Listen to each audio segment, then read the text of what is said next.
17. We talked about it pregame, Zach. Army runs the football. You know what's coming every time. You can't stop it. Temple, what do they need to do on defense to halt that run? Yeah, well, Army's second in the entire country in rushing yards per game, but second to last in the country in passing yards per game. They love to run. They hate to throw. So if I'm Temple, I'm trying to get quick quarterback. I'm trying to get quick pressure on the quarterback. Maybe force him to throw the ball, which he doesn't like to do at all. Had 5 rushing touchdowns in their last game. Just got to make him as uncomfortable as possible, and it starts with getting that pressure up front. Yeah, last time we saw the Army Black Knights ran for 288 yards in a win over Rice, a triumphant win over former Temple quarterback E.J. Warner, 37-14. You mentioned that they're second in the country in rush yards.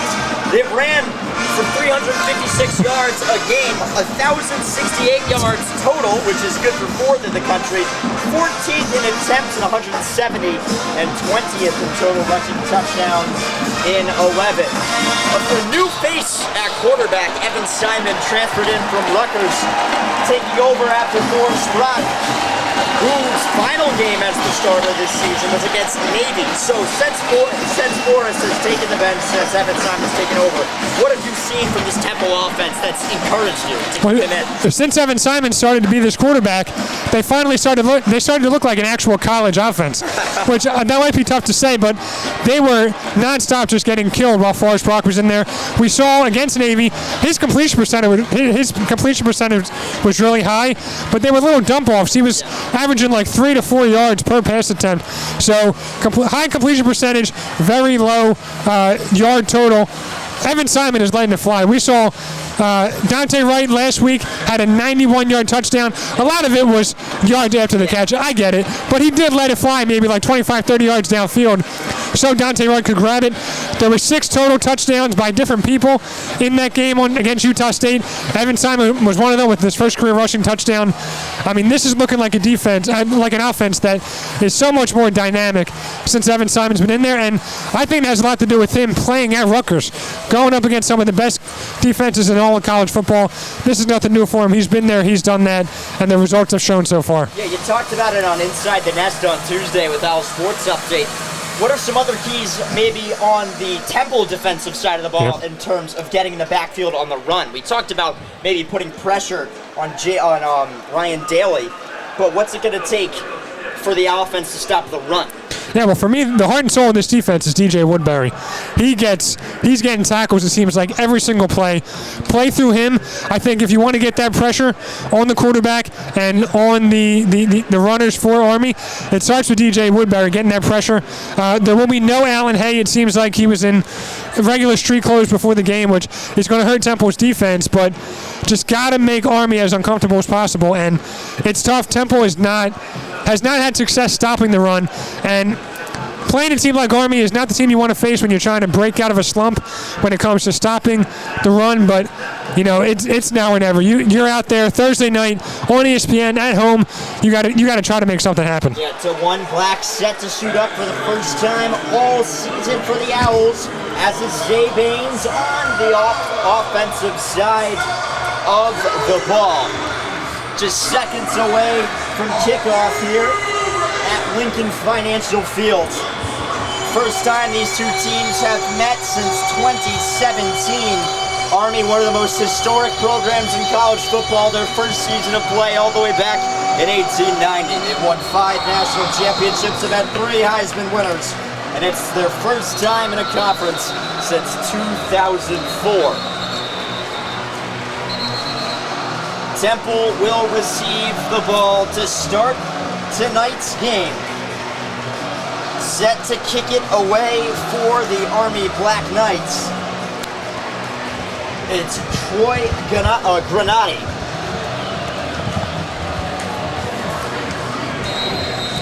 It's actually not too bad of a crowd down here in the lower bowl. It turned out all right. No, not at all. Ready to send it away. Anderson Britton, rather. Britton.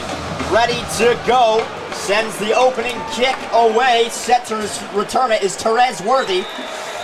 Lets it fall in the end zone. We're underway at Lincoln Financial Field. And for me too, it's nice to see Temple start out with the ball. We saw how successful they were on Saturday against Utah State. For me, if I'm Temple, I want to get back and on that field as quick as possible, try to carry that momentum on. We're going to see them here with the ball first. Yeah, it's our first look at this Army defense that's first in the AAC and yards allowed per game, 271. This Army program has held defense to under 21 points in 8 straight wins. So Simon lined up with Joquez Smith right behind him on the left hash on their own 25. Simon takes the snap, drops back to pass, fires over the middle. It is caught at the 35-yard line by Peter Clark. So a first down on the very first play for this Temple offense. See, and Evan Simon got that ball out quick. Probably had it for about 2 seconds. Stayed calm in the pocket, had good protection. You need those little 10-yard passes right there about. By James Delapesca, rather. Yep. So Joquez Smith still in there with Evan Simon right in the middle of the pocket on the Temple 35. They give it to Smith. Smith up the middle. Gains about 2 yards. So it's 2nd and 8. And I think that's where it starts with the passing game, where you want to establish the run to open up that pass, maybe open up the middle of the field, keep Army guessing. That's going to make Evan Simon's job a lot easier. And Joquez Smith with only 2 yards right there, but I mean, they'll take as many as you can get. Temple has it on their own 37-yard line. Simon in the gun. In motion, Ashton Allen from left to right. This snap. They hand it off to Joquez Smith, who runs up the middle again. Another 2-yard gain. 2nd and 6 for this Owl, or 3rd and 6 rather, for this Owls offense. Trotting onto the field for the Owls in replacement for Joquez Smith. It's Terez Worthy.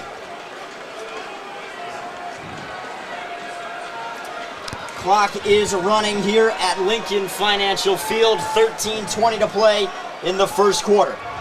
In motion from left to right, Dante Wright. Simon back to pass. Finds Wright on the left side. It's complete. Wright's taken down at the 49-yard line on the left side. Enough for another Owls first down as the Owls will hurry up on offense. Simon again in the shotgun. Simon looks the pass, takes off up the middle, taken down after a gain of 1. And going back to that previous play, Dante Wright there, 3rd and 6, is able to get that first down. Dante Wright has been one of the best receivers in the entire American Athletic Conference. Going to him there on 3rd and 6. It starts with him and it ends with him. He's the best weapon that Evan Simon has, and you have to utilize him as much as possible. Joquez Smith back in the game. Lined up beside Evan Simon in the backfield.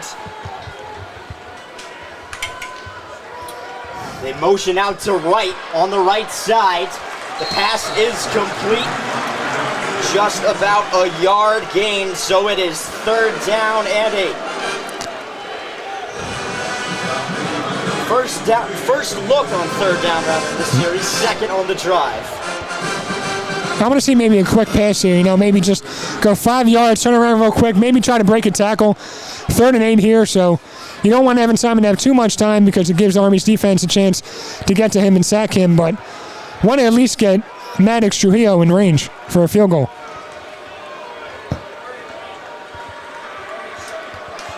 Simon, back to pass. Looks over the middle. It is caught at the 30-yard line. Touchdown, Owls!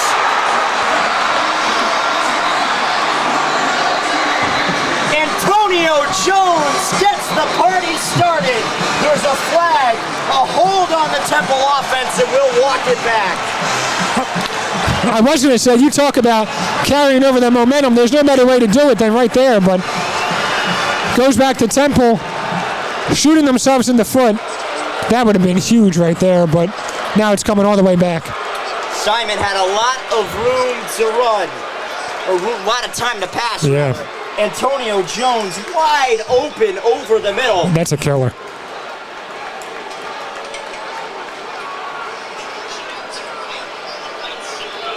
It goes from being a tremendous start.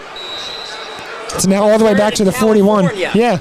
You go from a touchdown starting at about midfield and now back at the 41-yard line, and all the life sucked out of the stadium. 3rd and 19, 11:35 to play.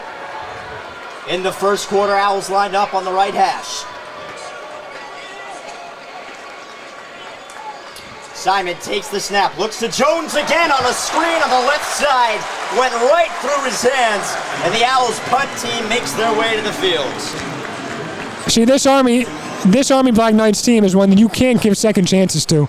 When you leave 7 points out on the field like that and then end the drive with a drop, I mean, if you're Stan Drayton, you got to be going living on the sideline right now. Dante Hatton set to send it away from the Owls' 25-yard line. Jaden Mays at the opposing 20 for the Army Black Knights. 11:32 to play in the first quarter. 0-0 here at Lincoln Financial Field. Snap to Hatton is clean. Low punt gets away. It lands at the 22-yard line, and the Owls punt team will let it roll to the Army 14-yard line. The one positive from that drive, although it didn't end in a touchdown, was Temple did look good. They did look smooth. They did look smooth on offense. Gotta hope the defense can pick them up here, maybe get a nice little 3 and out, or at least just prevent Army from putting any points on the board. But if anything, Temple's offense looks pretty good. We will take a break here at Lincoln Financial Field. We'll be back in 2 minutes here on YouTube for WHIP.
A disastrous first drive for Temple. A penalty negated, and this Army offense makes their way onto the field on their own 14-yard line. Ready to run the ball are the Black Knights. They fake the pitch to Udo. It's a keeper for Bryson Daly on the right side. Daly has room to run. A big first gain for Army, all the way up to their 36-yard line. Seemed like Temple's defense might have got faked out there. It looked like Daly was going to hand it off, but then kept it. And I mean, you come into this game knowing how much Army loves to run the ball, how successful they are at it. First play, no problem at all. A big gain, 10:50. This clock will run with this Army offense. Yeah. Kanye Udo lined up right behind Bryson Daly.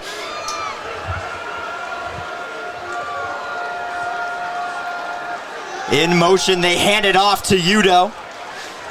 Right up the middle, not a very big gain for Army. A gain of about 3. 2nd and 7. Army has it on their own 39-yard line. Clock running, 10:20 to play on the right hash mark.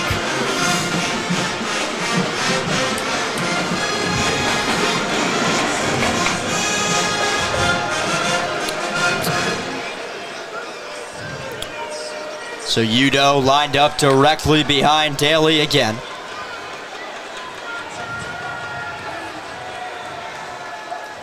Daly, they fake the handoff and they pitch it. Here goes, I lost his name, and a big gain in the field. Nobody's gonna catch him. Touchdown, Army.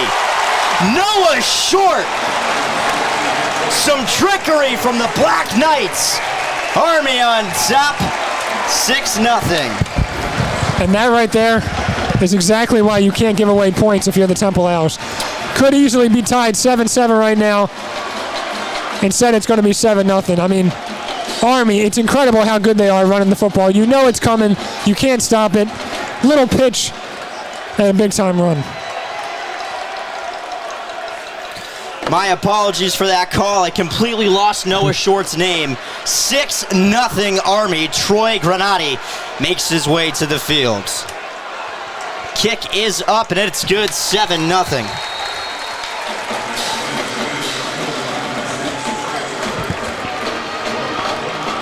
This right here, got to see how Temple's offense responds. Big hold to negate the touchdown the first drive. Coming out for the second drive down 7-0. How will Evan Simon and his offense respond to the early adversity? So it's 6-0 Army. We will take a break here on WHIP's YouTube channel. 7-0 Black Knights.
After a long Noah Short touchdown, the Owls look to redeem themselves after a drive that stalled out with a holding call.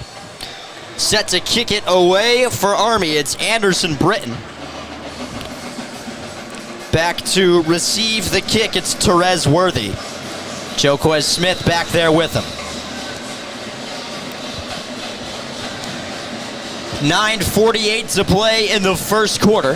7-0 Army lead as Britton sends this one into the end zone. Worthy will let it bounce, and the Owls offense will start on the 25-yard line. And this is where we get into it. It seems like every game, Temple is down pretty quickly. But now, different quarterback under center. We saw what happened last week when they were down early. They ended up winning that one. Against Coastal Carolina the week before, they were down big in that one too. Only lost by 8 points. Can they respond here on this drive? I mean, they looked really smooth that first drive, just weren't able to finish it off. Want to see how Evan Simon comes in here now. Temple will start with it on the left hash mark. Simon back in the gun with Joquez Smith. 25-yard line in motion, left to right, Peter Clark. Simon takes the snap, fires over the middle. It's caught, a big hit put on Dante Wright by Anton Thomas. Gain of about 5, 2nd and 5. And I feel like every throw Evan Simon's had so far has been to the middle of the field, not really using the outside, but it seems to be working. So, I mean, if he can get those little quick 5-yard passes every now, that'd be great. Antoine Littleton lined up to the left of Evan Simon. Temple has it on their own 30-yard line. Middleton motions from left to right. They give it to Middleton. Middleton up the middle, trying to fight for more yards. It's a gain of 3, or a gain of 2. It'll be 3rd and 3. Temple has it on their own 32-yard line. Oh, a generous spot here. They moved the spot up. It's now 3rd and 2. A long 2 for this Temple offense. Last time they were out here on 3rd down, there was a touchdown that was negated, walked all the way back. 5 wide for the Temple offense. Bunch formation on the left. Simon finds Antoine Middleton fighting for more yardage. Did he get the first down? They will say he is short. The initial spotting was that he was short. They'll move the chains, and it's another Owls first down. Wow, they're giving it to him. 2 generous spots back to back. But I think that was a situation where Temple would have went for it regardless. I know they're on their own side of the field, only at the 35, but I mean, they had like half a yard to go. I think they would have went anyway. Antoine Middleton remains lined up to Evan Simon. 8:03 on the left hash. In motion, Dallapesca. Simon gets this ball out of his hands quickly, was looking for Ashton Allen. It falls incomplete, but not after hitting the hands of Donovan Platt. See, I wonder there with Ashton Allen, he used to be a track star at USC, now playing football here at Temple. Maybe just still trying to work out the kinks of route running. Would have been a really good throw if Ashton Allen was ready. Just obviously miscommunication there, but would have been a pretty nice game. Ball still on the left hash. 7:57 to play in the first quarter. In motion, Zay Baines left to right. Simon moving out to his right in the pocket. Simon fires over the middle. It is caught by Dante Wright on the 45. It's an Owls first down at the 50-yard line. Nice to see Evan Simon using his legs there. Felt pressure in the pocket. Ran to his right, and of course the security blanket, Dante Wright, comes down with it. Owls going hurry up here on the 50-yard line on the right hash. They give it to Littleton. Littleton fighting for more yardage. We'll call it a gain of 1. It'll be 2nd and 9.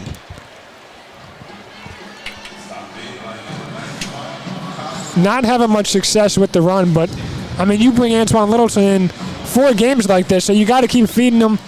Maybe he'll find a hole eventually, but I mean, I'm liking what I'm seeing so far. John Adams comes out for the security blanket, Dante Wright.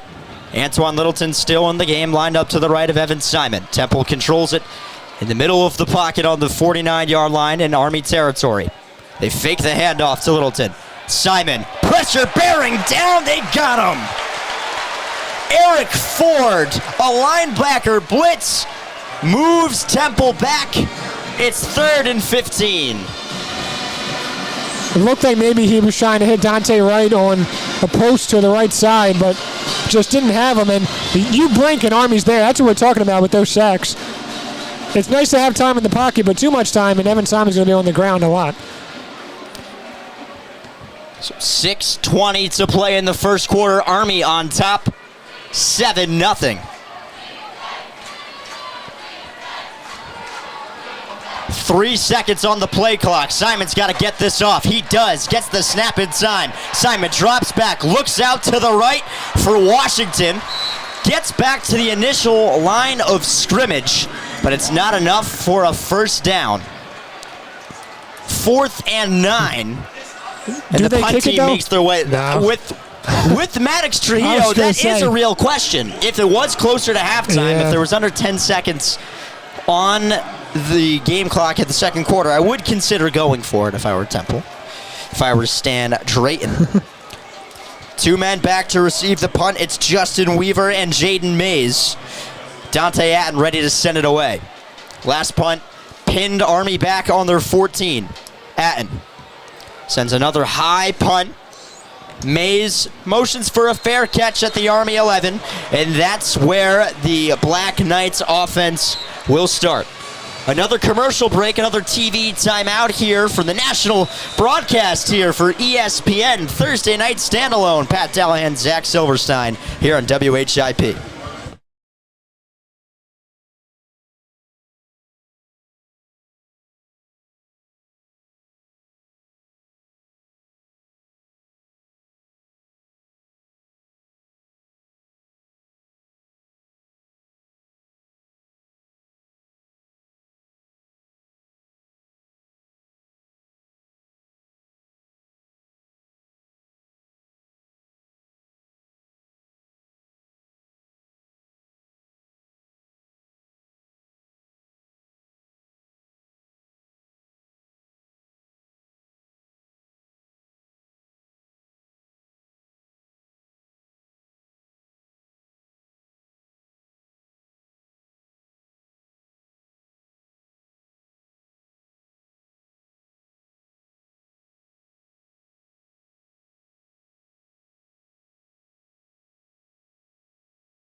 Seven nothing Army. The Black Knights take over on their own 11 with 5:19 to play in the first quarter. They'll start with it on the left hash.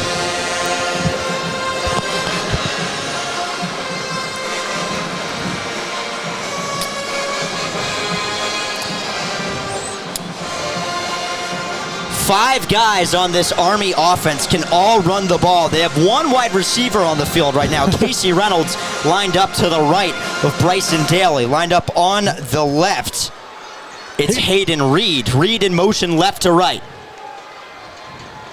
They hand it off to Kanya Udo, who runs straight into the Temple defensive line, but bounces the run to the outside on the right. Udo all the way to the other side of the line of scrimmage, but a big hit by Ben Oswaki knocks him out of bounds. It's a gain of 8.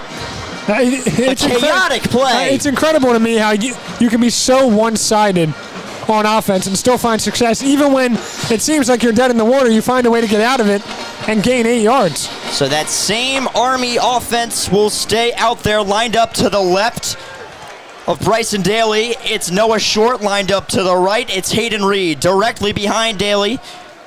It's Kanya Udo, 2nd and 2 on their own 19. They hand it off to Udo, barreling forward. He got the first down up the middle. The chain gang will move those chains.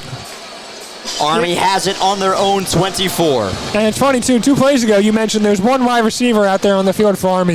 I think it's safe to assume that anytime you see a guy out wide, he's either going to be in motion or he's blocking. He's not going to get the ball thrown to him. Right. An offensive lineman lined up behind. Looks to be an offensive lineman. It's Jake Rendina. Rendina lined up behind Daly, in motion right to left, Noah Short. They hand it off to the human bulldozer, Jake Rendina, up the middle, nothing doing. That right there is what you want to see from Temple. Just quick little stop. It was only a gain of 2 yards. You got to get off this field with no points given up. Get the ball back into the hands of your offense. Give Evan Simon another shot.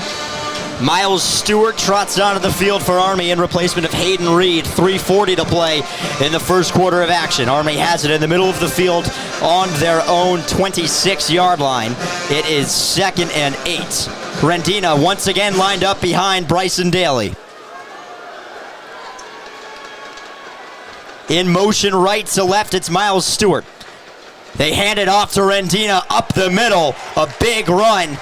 Call it about 8 yards. It's 3rd down and 1. I mean, if you're 3rd down and 2, rather. If you're Temple here, it might be too early for this, but do you consider just kind of loading up on some linebackers here? I mean, your secondary, they're probably not going to have much use in terms of covering the pass, and maybe some linebackers could have an easier time tackling. Right. I mean, Rendina, they're running right up the middle. Jake Rendina still lined up right behind Bryson Daly. To the right of Bryson Daly, it's Miles Stewart. Motioning to the left is Miles Stewart. Daly will take it on a keeper. Daly up the middle, taken down at the 42-yard line. It's an Army first down. Like that right there, we saw Daly bulldozes right through the Temple secondary. I mean, they're having trouble tackling these guys. That's why I think if you're Temple, at what point do you say, look, they're probably not going to throw the ball. Let's load up on some of our bigger guys that are bigger, stronger, maybe tackle a little bit easier. I mean, they're having no problem right now, Army. Clock running for the Army offense. Lined out wide, it's Liam Fortner on the right side. Bryson Daly. Udo lined up right behind him. To the right, it's Miles Stewart. Daly on a keeper. A little pitch to Noah Short. Short with room to run. Cuts back into the middle, taken down at the 50-yard line near the right sideline. And that right there is like the 2nd or 3rd time we saw that little pitch where Daly keeps it, you think he's going to go, then last second, he flips it off. And him being such a dynamic runner is why that's able to happen, because all the attention goes to him because they know what he can do. He rushed for 5 touchdowns last week. And then all of a sudden you crash on him, he dumps it off, the field's wide open on the outside. 2nd and 2, 1:30 to play in the first quarter. Army leads 7-0. Army lined up on the 50-yard line on the right hash. Udo once again right behind Bryson Daly. Samari Howard lined up to the left of Daly. Daly keeps it himself, dives towards the first down marker. And they will move the chains. Another first down for the Army offense. They control it on the Temple 48-yard line. 55 seconds to play in the first quarter. 7-0 lead for Army.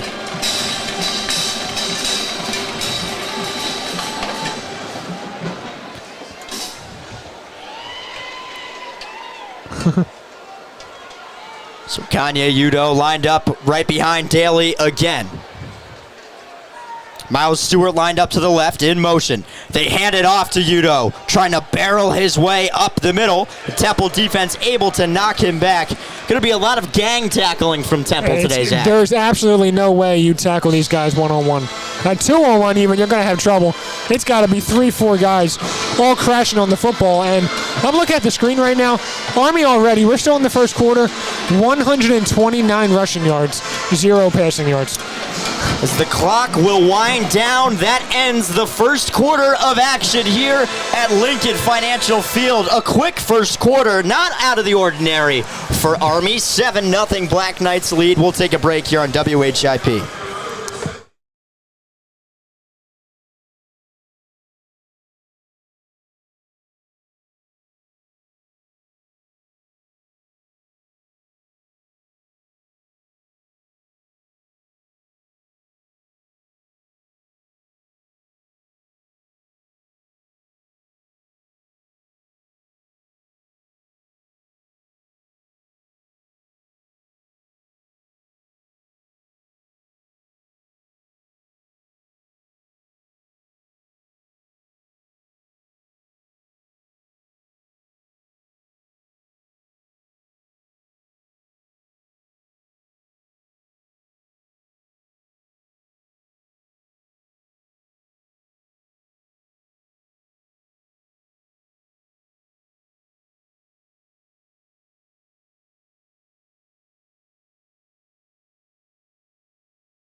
After a lightning quick first quarter, we're set to start here in the second. Zach, what quickly before second quarter play starts, what did you see in that first quarter? I saw Army sticking to their game plan and Temple not being able to stop it. 129 rushing yards for the Black Knights already to just 2 for Temple.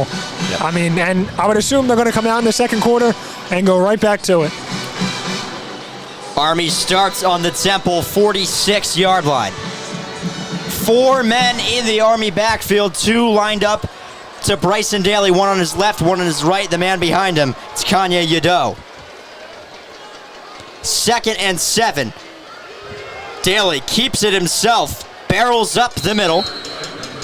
Stopped 2 yards short. It's 3rd and 2.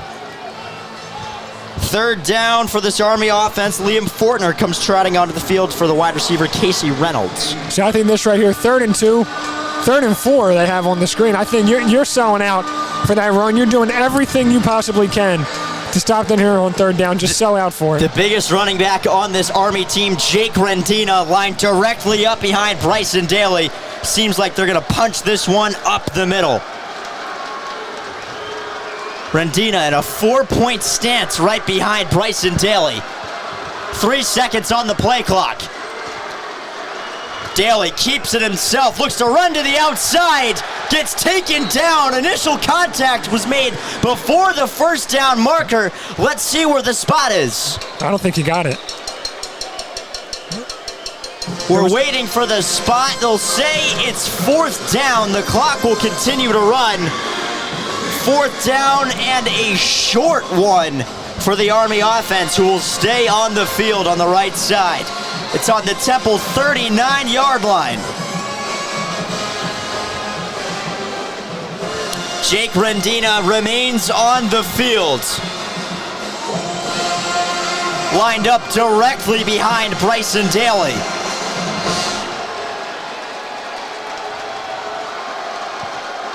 "17 seconds on the play clock. Daly, they'll push him forward. They easily get the 1st down. A little bit of a familiar play there. That Yeah, Army we've just ran. seen that a couple of times at this building. A couple times in this building, you know, famous in this building. Yeah. Little QB sneak, tush push right Yeah. there, but I mean, I don't know. I mean, a fresh set of downs for Army. We saw on the play before on 3rd down, looked like he was stopped a little bit further away from that 1st down mark, but just kept pushing, kept chugging along, and was able to extend a little bit to make it 4th and 1. But I mean, again, just selling out for it. Kanye Udo lined up right behind Bryson Daly, lined up all the way to the left near the Army's sideline. It's Miles Stewart. In motion, it's Noah Short, right to left. Daly on a keeper. He looks to pass, looks for Short. It's caught at the 7-yard line, and he falls to the ground. A very rare pass for Army, and it worked out beautifully. And that right there is why running the ball so much makes passing the ball so much easier. Like I said, if you're Temple, you got to sell out for the run. The problem is, when you sell out for it, you leave the receivers open if they decide to run out. Wide open receiver there. Nice, easy catch. He did underthrow him a little bit. Probably should have been a touchdown, automatic touchdown, but when you run the ball nonstop, you have the throw in your back pocket, and that's what happens. So it's the first and goal situation of the game for either team. First red zone situation for either team. Daly on a keeper. Daly up the middle, untouched, touchdown Army. No flags. 13-0 Black Knights in the 2nd quarter. Army sticking to the game plan. We said they're second to last in the country in passing the football, but they know how to throw it in there just right. Their timing's great. Their game planning's great. Keep you on your toes. Well, they're making you sell out for the run, and then all of a sudden they hit you with the pass. And now Daly, another rushing touchdown. That's 6 in the last 2 games. In the last, 14 days. In the last 5 quarters. 5 quarters, a little bit over. Karate out to knock that extra point through, and he does with authority. An explosive drive, a rare pass from Army. It was a very long drive, too.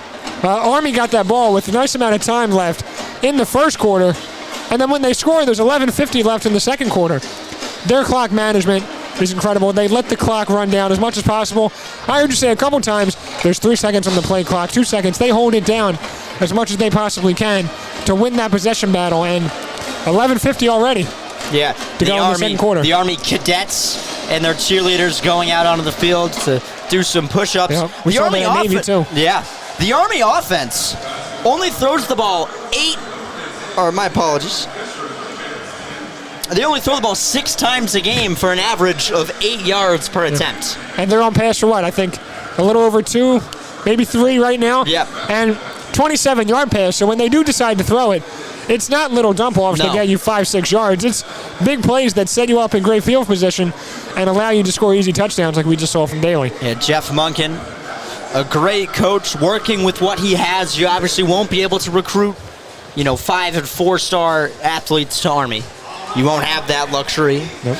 So you have to be able to adapt and run the ball using guys like Jake Rendina, who's 5'11", 255 as a running back. Yeah, you might see Army make some major noise in this conference. Like, if they're up there playing in position for a conference championship, I don't think I'd be surprised at all. I mean, they are a really good team. Defense is great. Offense is great. And like you said, you're not going to be able to recruit the 4 or 5 stars player, even 3-star players. Like, a lot of times it's guys that didn't do much in high school, but they want to play when they want to go to Army, and you got to be able to adapt to that. And it shows how well of a coach team Army really is. I mean, to take guys like this who aren't 4 and 5 stars and turn them into a team that's 3-0, and right now on their way to 4-0. I know it's for the second quarter, but well on their way to 4-0. That's really impressive on the coaching side. It would be the Army's third 4-0 starts in the last 28 years. And Army making a ton of noise in the American Conference in their first season. Obviously, when you think of Army, you think of Navy. Yep. A matchup that happens after the American Conference Championship game. So if the chips fall where they may, we could get back-to-back weeks of Army-Navy. Could you imagine Army-Navy Conference Championship and then they play each other in the Army-Navy game? Yeah, I feel like the second Army-Navy game wouldn't feel as much, though. It wouldn't have that same feel. It wouldn't have the power, no. Because most of the time, Navy was in the American Conference. They have been since 2014. Army hasn't been in a conference since 2004 when they were in Conference USA. So that it was a de facto conference championship game for Army. Yeah, and I know that you have the history of having the Army-Navy game at a certain time of year, but imagine if they made that a regular season game, final conference regular season game of the year, Army-Navy, with this year could be with a spot in the conference championship on the line if that were the case. I think that's a situation. I think that's a conversation they need to have. Troy Granati set to kick it away for Army. 11:50 to play in the first half. A line drive kick. Wilson lets it fall between the T and the E in the Owl end zone, and they'll take over on their own 25-yard line. So the Owls shot themselves in the foot here in their last 2 drives. Yep. And if I'm Evan Simon, I think I'm going right to Evan Simon, to Dante Wright. The run game hasn't been there. You tried. Joe Quest Smith, Antoine Littleton, I know we said you have to establish that run. We knew it wasn't going to be easy, and it hasn't been easy, and they haven't been able to do it. Dante Wright, every time he's touched the ball, it feels like he's making something big happen. I think first play, I would take a nice little 20 or 30-yard shot with him. Ashton Allen lined up all the way on the right. Joe Quest Smith lined up to Evan Simon's right. Simon looks to pass, dumps it off to Peter Clark on the right side. Clark makes a move towards the middle, fighting for first down yardage. They're pushing him. They pushed him all the way to the 36-yard line, rather, for an Owls first down. A big-time extra effort there from Peter Clark. Looked like he was going to be stopped well short of the first down. They just pushes for about 3 or 4 more yards. I mean, when you're not able, when the skill set may not be on the same level as Army, you got to beat them with your toughness. And prime example right there on that play. So Xavier Irvin in the game for Temple now. In motion, James Della Pesca from left to right. The Owls have it on their own 36. Simon takes a deep shot to Dante Wright on the right side. Just out of his reach, incomplete. I think that if Evan Simon holds on to that ball for a second longer, and maybe he doesn't try to lead him to the sideline, and that's a walk-in touchdown. I think he got rid of it a touch too early, but I did say you got to go to Dante Wright, and he had his man beat. Of course he did. He's been playing well all season, and man, that would have been a really big game if they could have came down with that one. Xavier Irvin and James Della Pesca run to the sideline for Peter Clark and Mr. President John Adams. Joe Quest Smith still in the game, lined up to the right of Evan Simon. They pitch it to Smith. Smith on the right side. The Army defense gets to him. Making first contact was Brett Jarena, and that's third down. Third down and 9. Temple seems like every time they start to gain some momentum, it's just they shoot themselves in the foot, like you mentioned. They had the whole first drive. Dante Wright wide open for what could have been a touchdown, overthrown by Evan Simon. 4 men out wide for Evan Simon. The Owls have it on their own 36-yard line. Simon back to pass. On the right side, he looks over to Dante Wright, who makes the catch at the sticks and gets drilled. Immediately meeting him at the point of contact with the ball was Caleb Fortner. Wasn't enough to knock the ball loose. It's an Owls first down as they move quickly. So they have it on their own 47-yard line on the right side. Tyree Washington lined up next to Evan Simon. Simon back to pass again. Dumps it off to Washington on the right side. Washington breaks the tackle. Gains about 2 yards. So Temple controls on their own 48-yard line. Once again lined up on the right hash. See, I'm starting to like it. You want to get points on this drive. Obviously, you prefer the touchdown, but if you can get Maddox Trujillo in range for a field goal, make it 14-3, I mean, and going back to that previous play, the play before this one, Dante Wright, what a catch that was. Dante Wright has really established himself as one of the best receivers in the entire conference, and that was an incredible catch. A remarkable play by Dante Wright to hold on to that football. Joquez Smith lined up to the left of Evan Simon in a good run, a gain of about 4. So it's third down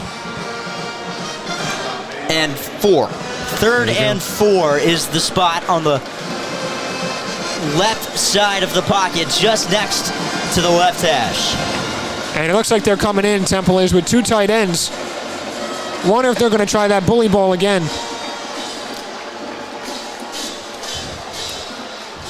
So Simon with Joquez Smith lined up to the left of him again.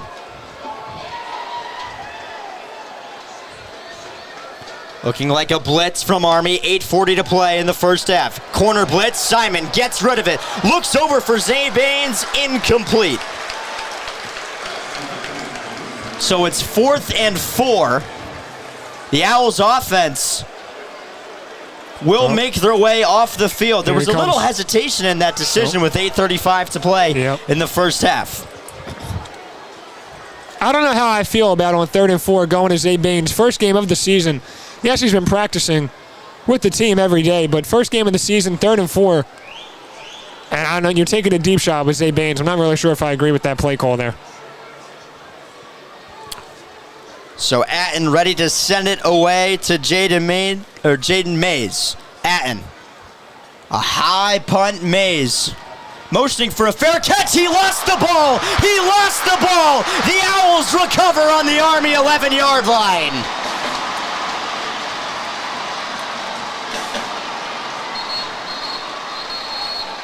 We await the decision. Oh, they got it back, Army. And Army has it back. It looked like Temple recovered it initially. Army came up with the football.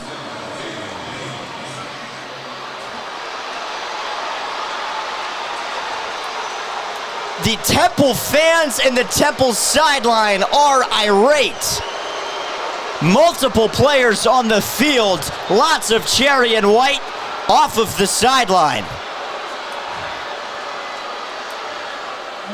I'm watching the replay here. It looks like Temple may have a case. I mean, it's probably going to stay with Army, but again, we talk about shooting yourself in the foot.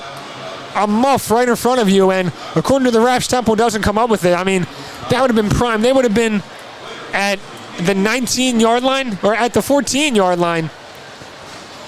Another bad blow for Temple. Army getting away with one there. 8:25 to play in the first half. A lucky bounce for Army, an unfortunate bounce for the Owls. I think Temple did initially recover, but just when you're in that scrum and there's 6-7 players on top of each other, the referees can't see until everybody comes off. And I mean, I guess Army ended up with it when everyone came out of that pile, but I mean, that scrum, being at the bottom of that, I can't even imagine what that's like, but Temple really could have had a prime opportunity right there. And it looked like initially that Carl Harden was the man that Yes. recovered it. Number 98. It looked like he got his left hand on top of the ball. It looked like his right arm was kind of stuck. Yeah. And he grabbed it with the left, couldn't bring the right up to really secure it. So obviously then he's going up against an Army Black Knight player who can go in there with the two hands and rip it out. But, I mean, God, if he didn't have that right arm pinned, probably would have been able to tuck it under his body and secure it for Temple. But we saw Dante right back there. We saw Harden get his hand on it. DeJuan Black in his first game of the season, we saw him in the frame running in there late. Another huge blow. I mean, the only positive, I guess, is Army is really starting back. They're going to be starting at the 14-yard line, so not great field position for them, but it could be another scenario where they just let that clock run down. Honestly, Pat, if Temple doesn't get the ball back in this quarter, I wouldn't be shocked. It wouldn't be shocking at all. And there's 8:25 left in the quarter, so to say that, I mean, if Army holds on to it, scores with about 45 seconds to a minute left, it wouldn't leave Temple with much time to work with. But if I'm Temple, I'm sticking. If I'm Army, I'm sticking with what I've been doing. And they will go to the replay review. So we will get another look at it here at Lincoln Financial Field on the Jumbotron. Again, they're going to have to establish if Harden had control of the ball And for long enough. There, of course, needs to be indisputable evidence. Yes. And the fact that they ruled in Army's favor the first time bodes well for Army, of course, because if there's not enough evidence to overturn it, it's going to stay with the Black Knights. But maybe a positive sign for Temple that they even decided to look at it. Maybe they saw something that we don't know about.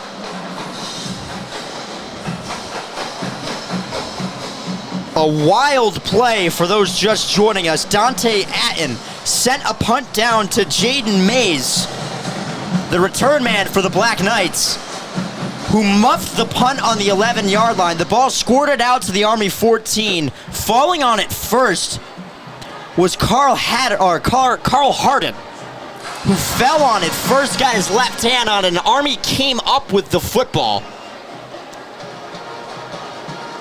The officials are having a look at the replay review and what could be a game-changing play in terms of momentum for Temple. 8:25 to play in the first half here at Lincoln Financial Field as we anxiously await the ruling from the officials. It is Army football, so the call on the field stands.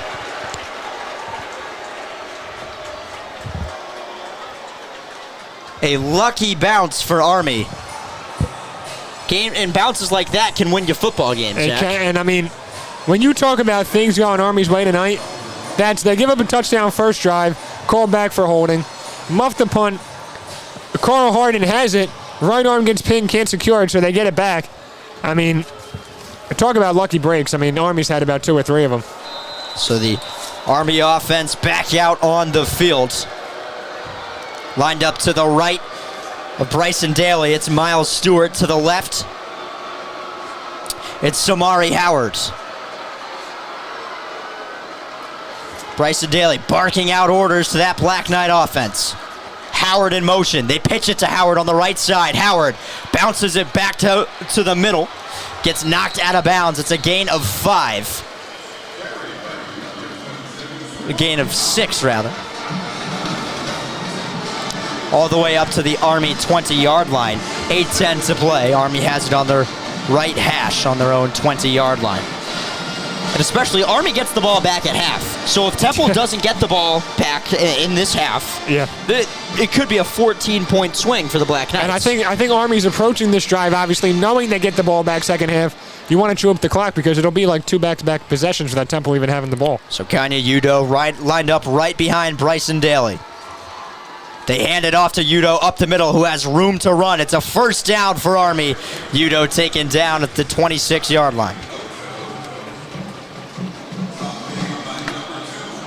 I know we talked about before the game, DJ Woodbury, how he's up there in the leaderboards, top of the conference in total tackles. He's got 3, second on the team in this game with 3. He's the guy, especially with his running of Army. He's the linebacker. He's the guy. I want to see the toughness from him. He's got to be the heart and soul of this defense right now, especially up front against a team like Army. I mean, you want to see him with double-digit tackles, obviously. 29 total tackles on the year. In motion from left to right was Hayden Reed. They hand it off to Uday up the middle, a gain of 4. So it is 2nd down and 6. Yeah, DJ Woodbury, 29 solo tackles on the year, widely regarded as the best or second best NFL prospect on this team. Of course, Maddox Trujillo. I mean, no, and I think after that, he's proved that he's up there top of the country. Now. Oh, he could. I mean, he set the record for the stadium. He did it. He bounced off the upright right in front of me. The stadium. Yep. One of the best in the world, Jake Elliott. 6:25 to play in the first half. Army has it on their own 30-yard line. They pitch it again to Miles Stewart. Stewart bashes into a Temple defender just shy of the first down marker on the Army 36-yard line. It's 3rd down and 1. And Jake Rendina makes his way onto the field. A human battering ram, yeah, Jake and you know Army's got 2 shots, so even if they don't get it, they don't care they're on their own half of the field. They're going for it again. It's really 1st and 9 when they start drives. Yeah. So Jake Rendina, big Jake Rendina, lined up behind Bryson Daly. 5:45 to play in the first half. You know where this one's going. It's going on the ground.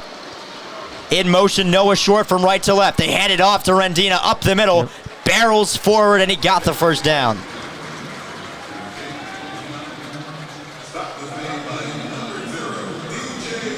DJ Woodbury made the tackle. Tackle number 4. And solo tackle number 30 in 4 games for DJ Woodbury.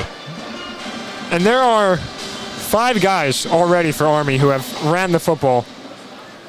I mean, you got 69 yards, 52, 28, 12, 11. 5 guys with double-digit rushing yards, not even at halftime. 5 minutes to play in the first half. Bryson Daly barking out orders. They have it on their own 38. Keeper for Daly. Daly bounces it to the right side. The pitch gets away from Noah Short. The fumble scurries out of bounds, and a flag is down after the play.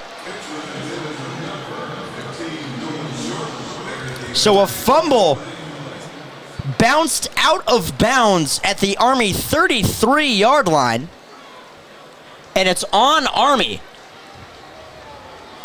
So we'll move the chains back for the Black Knights. It's something you don't see often from Daly. It looked like he panicked right there on that play. He did have the pitch, but it was just not a well-placed pitch, and here comes the penalty.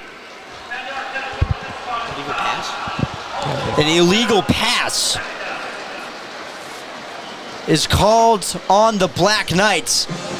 And that's a big, big penalty. Moves them all the way back to the 21-yard line. The chains are at the 38, the first down marker at the 48. So it is 2nd and forever. 2nd and 27 for Army. This right here is dream scenario if you're the Owls. Jake Rendina lined up directly behind Bryson Daly on the Army 21-yard line on the right hash. In motion, it's Hayden Reed. Pressure getting to Bryson Daly, and they took him down. There to make the stop, Sekou Chroma. A costly play for the Army offense. It's 3rd and 34. Finally got pressure on the quarterback. So we have a man Come down with the sack. Demerick Morris, Temple's best defensive tackle, down on the play. An injury timeout is used. And Zach, you talked about that dream scenario, 3rd and 34 for this Army offense. That's only thrown the ball once all game. You think you see them have to air it out here? You would think. I think any other offense in the country would maybe throw the ball here, try to get maybe 7 or 8 yards, just make life a little bit easier for the punter. But, I mean, we saw the success that they have. Army already has, a 61-yard rushing touchdown. So I wouldn't be surprised if they ran the ball again. If I had to guess, they were going to. But again, you saw that for. We saw what they did with their one pass of the game, 27 yards through the air, put them in perfect position for a Bryson Daly rushing touchdown. Untouched into the end zone. Oh, not even touched. Not a single person touched them. But 3rd and 33, it's kind of crazy that we're sitting here expecting a run. Yeah, it's very few teams in the country have this kind of predictability. Do you want to know what they are? Army, Navy, and Air Force. Yep. All the service academies. Yep. And Army has it on their own 15-yard line right now, right in the middle of the hashes. And obviously Army has perfected running the football, but you would think a team like Temple, who's seen Navy this season and so many times in seasons prior, I know it's not always the same guys each year, especially there's all the transfers, I get it, but you have a program who has seen a team that runs the ball as much as Navy does, and then Army does the same thing. I don't know, I expected them to be a little bit better at trying to stop it, but when you look at the stats, Temple does struggle overall to stop the run, which it surprises me when they play a team like Navy so often who runs it. Temple surrenders 219 rush yards per game, which would be a terrible game for Army this year. 219 a game is unheard of. It's a staggering number anywhere else, not for Army. No. Army has already ran for 159 in this first half. We still got 414 in the second quarter. Yeah. Pretty impressive stuff from Jeff Monken. You couldn't talk about following a game plan, and I'm sure Temple's following their game plan as well. Just you have one team that's so good at one thing and another team that's so bad at stopping it, and it's the smartest thing to do. I mean, you've seen it in every sport. It's like when there's a weakness, attack it. And if I'm the Black Knights, I'm doing it every single play. We would call that a unstoppable force versus a movable object instead of immovable. That's exactly what it is. So it's 3rd and 33, 3rd and forever, a country mile to that first down marker. Army pinned all the way back on their 15-yard line. The first down marker is on their own 48. And Jake Rendina will be the man lined up behind Bryson Daly, as if there was any doubt. Army not lined up behind him. Army in the shotgun formation. We've only seen them run one play out of the gun, and it was that keeper touchdown for Bryson Daly. Daly in the gun. Clock is running. 4 minutes to play in the first half of action. Daly taking his sweet time. 25 seconds on the play clock. Not moving with any intention to snap the ball anytime soon. Going out for a Sunday stroll in the backfield. 13 seconds on the game clock. 3:40 on the game clock. 5 seconds on the play clock. Daly keeps it himself. It's a good gain of about 6 yards. It would be a good game in a 1st and 10 scenario. Not in 3rd and 33. It's now 2nd and 27. Do you ever think you'd see a QB draw 3rd and 33? Brian Johnson probably did that with the Eagles last year. I've seen it a couple times last year. That and little screen passes too. So it's 2nd and 4th and 27 now. I mean, this is going to be. Timeout is used by Temple to stop that clock. And you have Army at the 21-yard line having to punt this football. Could be tough for the punter to punt this one. So if you're Temple, you need points on this drive. 3:29 to go. You have a kicker with maybe the best leg in all of college football. Yep. You got to at least come away with 3 points here. Dante Wright will be the man out to return it. Wright has been excellent all game long for the Owls. He's been excellent all season long. Leads the AAC in receptions. Yep. And the punter for Army, James Wagenseller, he might have some trouble with this one, getting this one out, but I don't know. We've seen Army do a lot of good things well. They'll probably get a good bounce, and they'll bounce all the way to the 1-yard line. James Wagenseller set to punt this one away for the Black Knights. 3:30 to play in the half, 14-0 Army lead. The punt's a good one. It's high in the air. Right, no motion for the fair catch. Motions it late. Temple will take over on their own 33. I want to see another deep shot to Dante Wright. Connected this time. He's having, if you have him one-on-one outside, I know that you have safety help in the back, but you have him there, one safety on his side, lead him to the sideline, which is what they tried to do. I do think that if Evan Simon held on to that previous deep ball maybe a second longer, he would have been able to complete it. Maybe he wouldn't have had to lead him to the sideline as much as he tried to, but I'm going for it first play here, Dante Wright. So E.J. Wilson, my apologies, that is Terez Worthy lined up to the right of Evan Simon. Simon fires to Worthy over the middle. Worthy with room to run, breaks the tackle, gets a first down near the far sideline. The Owls will be an up-tempo offense with 3:10 to play in the first half. That clock keeps on ticking. James Della Pesca comes onto the field for Peter Clark. Ball on the left hash on the Owls' 45-yard line. Terez Worthy lined up to the right of Evan Simon. Ashton Allen lined up left. James Della Pesca in motion left to right. Simon on a keeper up the middle, met immediately. Kyle Lewis wraps up Simon for no gain. It's 2nd and 10. Maybe trying to take a page out of Bryson Daly's book right there. With the QB draw, keep it, go right up the middle. I mean, I don't know. You might as well try it, but the clock, obviously every time you run the ball, the clock's going to continue to run. I want to see some passes so that at least if it's incomplete, the clock stops. Antoine Littleton back in the game for Temple with 2:15 to play in the half. Evan Simon surveys the Army defense. In motion left or right to left, it's Dante Wright. Snap is good to Simon. Simon, clean pocket. Pressure coming. Tried to get it away to Antoine Littleton. It's incomplete. There will be no intentional grounding. The receiver in the area is Antoine Middleton. It's 3rd and 10 with 2 minutes and 2 seconds left in the half. 2 seconds to go to the media timeout, or to the 2-minute, not 2-minute warning. 2-minute timeout. 2-minute warnings from the NFL. Yes. NCAA recently sent a memo out to say, Do not say it. Do not say it.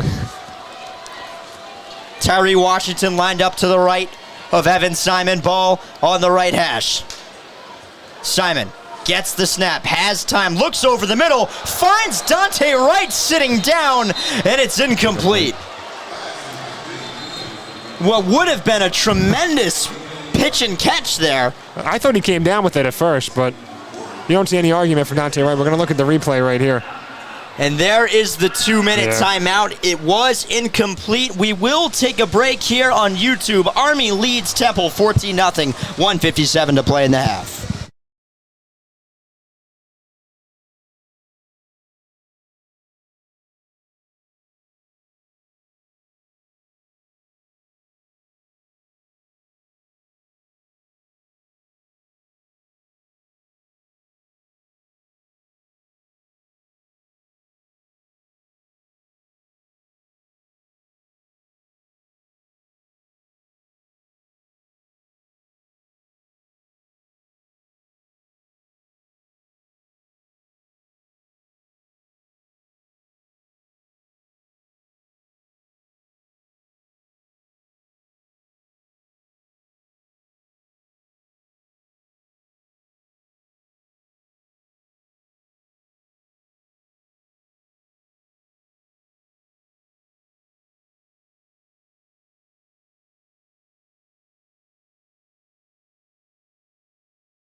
1:57 to play in the first half. Army has it.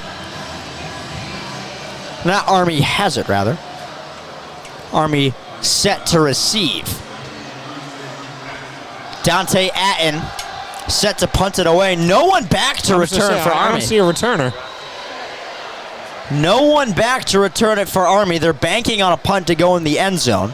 They're going to rush a ton of people. Atten able to get it away.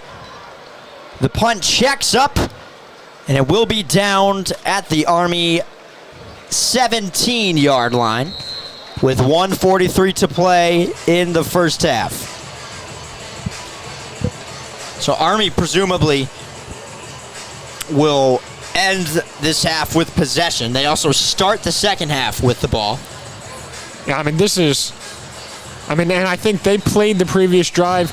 We saw on third down, they ran that clock down as much as possible. It seemed like Bryson Daly was standing there for about 35, 40 seconds. I mean, we know what's coming. Can they get points on the board before halftime? So Jake Rendina lined up behind Bryson Daly.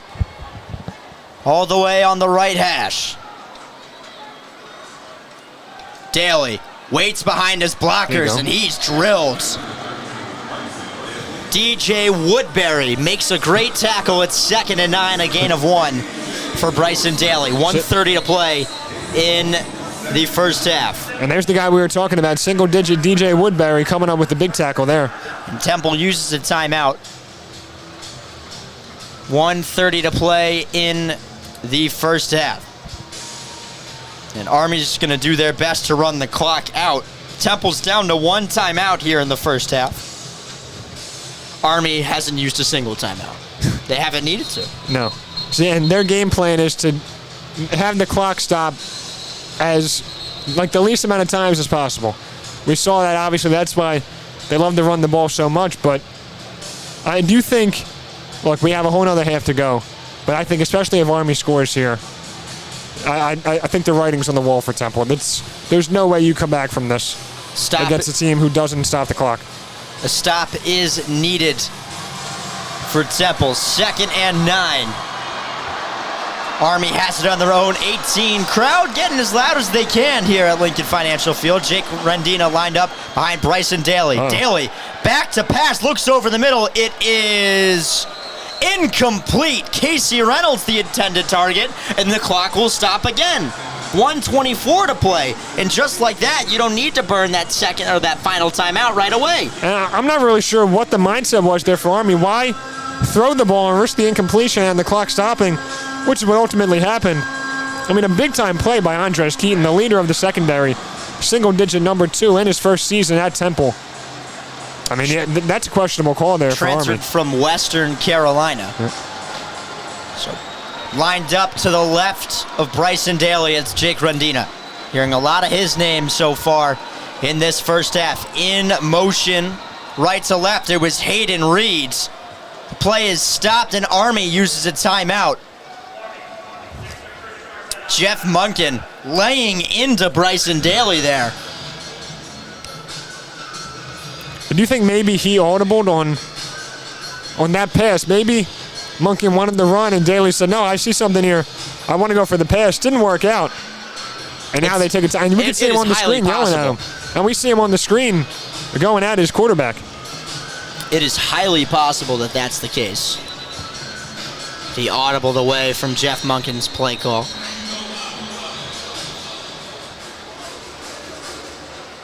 Crowd got pretty loud there on that before the snap. Yeah, that's the loudest I've heard at Temple crowd. They're doing everything they can. Yeah. We saw how loud on the touchdown that was called back. It sounded like this place was sold out. Yeah. I know we got the headsets on, so it's a lot louder for us, but it got loud in here.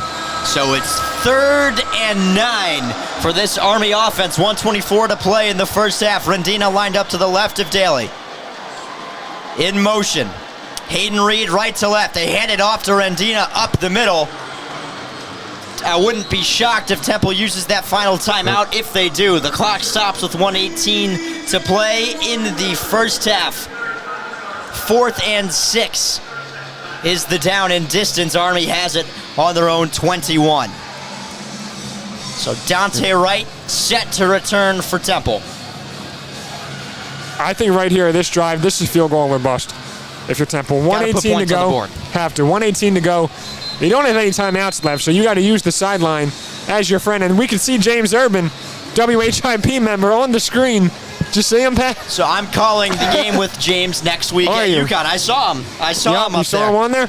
He's excited to be here. He did come. He said he was going to come. We I didn't didn't think he believe was. him. I called his bluff. Yeah, you did. I was wrong. Wow. Props to James. We saw him. Yeah, There you go. props- But props this to is Jerb. field goal or bust for Temple. Get Maddox Trujillo in range, 65 plus, 64 plus, and you can do it. Wagon Seller ready to send it away. 1:18 to go in the half. A punt that's sent to the right. Dante Wright calls a fair catch That's good field position and too. receives it on the 43-yard line. Some barking happening on that far sideline. A huge block was laid near the 40-yard line as the Owls offense trots out onto the field. I don't want to see a single run on this drive. All I want to see are passes to the outside of the field. Use the sideline as your friend. You can go to the middle if it's worth it. If there's a big opening in the middle, you could see a big gain about to happen, then take it. But use that sideline and get Trujillo in range. Temple will start on their own 42-yard line.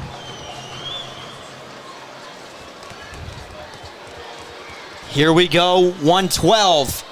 It's the amount of time they have to get into field goal range. Simon, back Dante to Wright. pass. Pressure coming, taken down. Temple's got to down this one quick or run a play. 1 minute flat to play in the first half. The Owls get on the ball quickly. He had Wright on a go route, 101. Looked like he had his man beat, but no time. Simon, back to pass. Looks downfield for Adams. Incomplete. No flag. It stops the clock. 48 seconds to play in the first half. Army has two timeouts left. So if Temple completes a pass and they're short of the first down marker, they will use that timeout. They will. And, I mean, I would assume here that, it depends on what they do this play. It might be 4-down territory, but depends on what they do here on 3rd down. 3rd and 16. Temple has it on their own 36. Simon rolls out to his right. Simon crosses the line of scrimmage, has to run, and gets out of bounds. 39 seconds to play in the first half. The clock has stopped. It is now 4th and 8. And Temple reluctant to take that offense off the field as the punt team now trots onto the field with 20 seconds on the play clock. A very disappointing series there. Yeah, we said it was field goal or bust, and it was definitely bust. It couldn't get anything going. They only gained 2 yards. Started at the 42, ended at the 44. And now we see Dante Adden yet again. Nobody back to receive. Army going for the block. Atten gets it away. Hopefully for the Owls, it rolls down, and it's down at the 20-yard line by Zay Baines.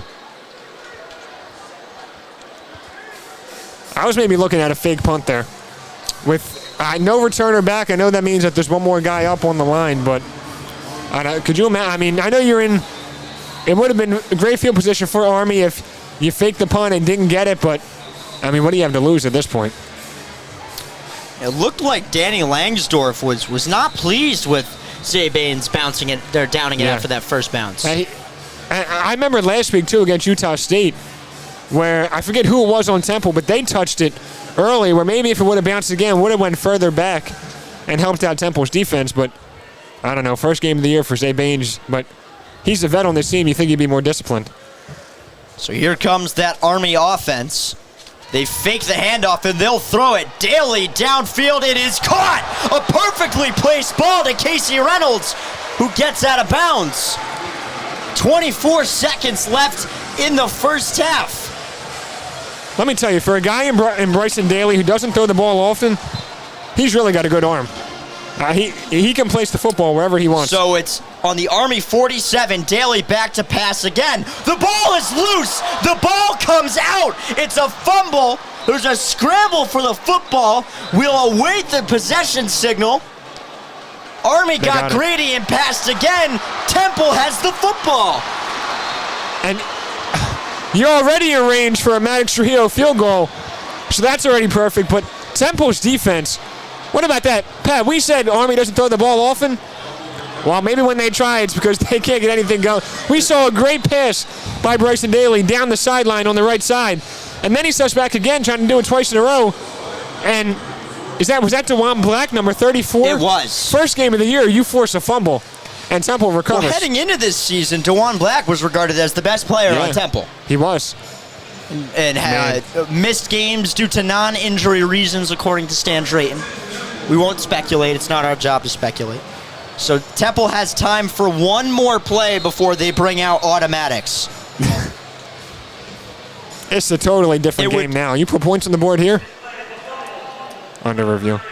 The previous play is under review, so we'll get another look at it here at Lincoln Financial Field with 11 seconds to play in the first half. I guess what they could be looking at, maybe trying to see if it was a pass, a forward pass, see if his arm was coming forward. It didn't look like it. If it was, they made the right decision to let the play out. And as opposed to not blowing it dead, where it could have been a fumble, but they can't do anything about it. You blow it incomplete, and it actually was a fumble. There's nothing you can do. Right. I feel I don't know. Unless they think it wasn't recovered by Temple, like we saw on the muffed punt for Army, how they reviewed it, and it ultimately stayed with Army. But there's no way that was a forward pass. It looked like his arm was back, and DeJuan Black knocked it loose. So a wild turn of events. Army had tons of momentum after one of the best throws of the day was made by Bryson Daly.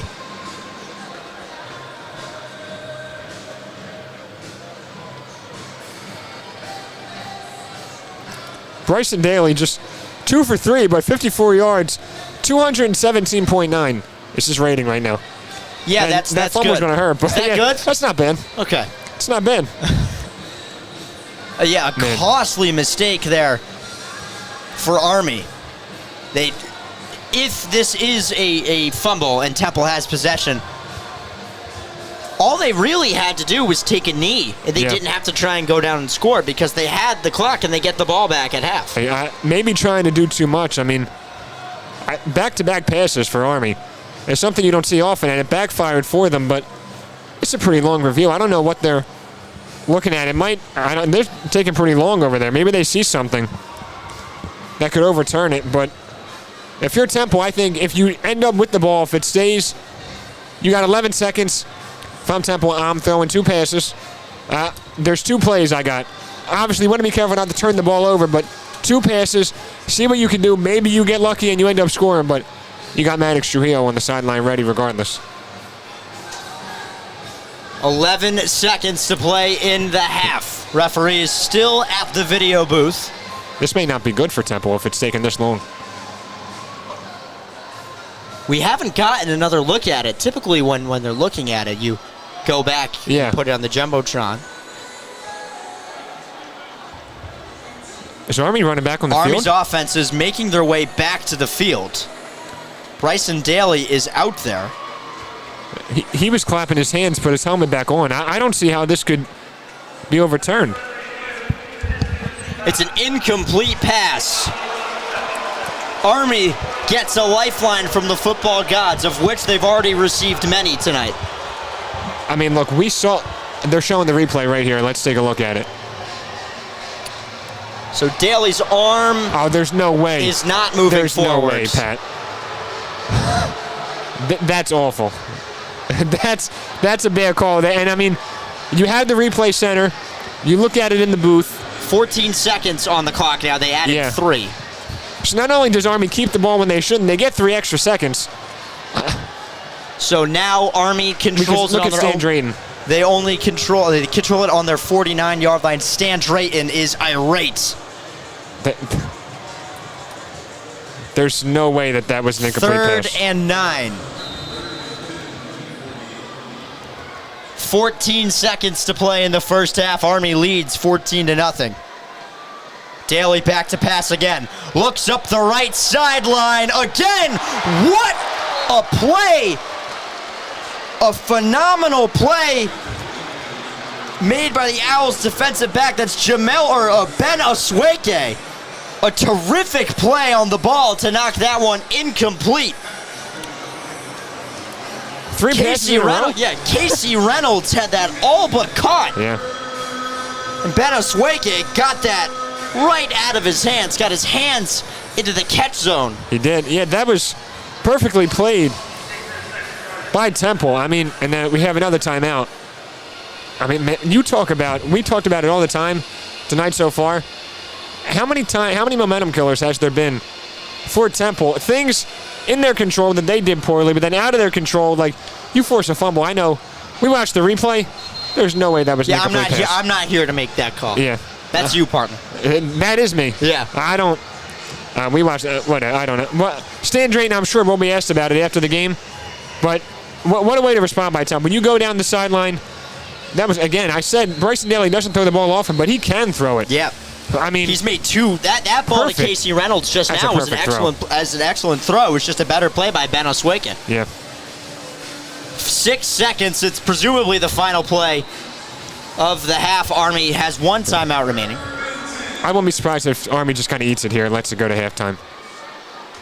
So here's the final play of the half. Daly back to pass. Fires downfield to Clarkson. It is incomplete to Casey Reynolds, rather, as that ends the first half here at Lincoln Financial Field. It's a 2-score lead for Army, 14-0. A lot of whistle blowing here. I think maybe they think there's still some time, maybe one more second left on the clock. A lot of confusion. The entire Temple roster is on the field. Army players making their way to the field. Yeah, the refs are saying go back to the sideline. So the Owls will make their way back to the sideline. There will be 1 second added to the clock.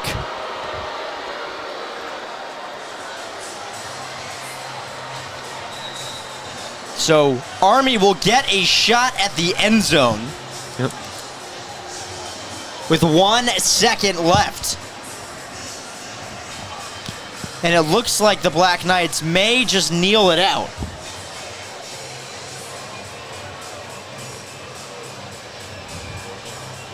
So the ball's still on the 48-yard line. It's 4th and 10. They will run a play. They can't kneel it. Yeah, I think looks like it's going to be a kneel here. Daly Yep. takes the snap, gets down, and that will end the first half of action here at Lincoln Financial Field. A chaotic half of football. 14-0 lead for the Army Black Knights. Zach, your thoughts? Yeah, well, I mean, I think if you're Temple's defense, 14 in the first half is a win, I think, if you're Temple's defense. You'll take the 14 points given up, especially considering how long Army had the ball. And first 2 drives, they scored touchdowns. And first one, big one, 61-yard touchdown to open up the scoring on their first drive. The offense has to take advantage of their situations that they're in. Could have had multiple big plays, had a touchdown called back. Dante Wright had a man beat on the sideline. Evan Simon overthrew him. But I think 14-0 could be a little bit better, maybe 14-3, 14-7. But if you're Temple, I think you'll take it. And it sucks that Army has the ball to start the second half if you're the Owls, but it could be a much worse situation than it actually is. 14-0. The Black Knights lead the Owls here at Lincoln Financial Field. We'll take a break for halftime. We'll be back in 20. Pat Dallahan, Zach Silverstein, WHIP Radio.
We are back for second half coverage here on WHIP. I'm Pat Dallahan.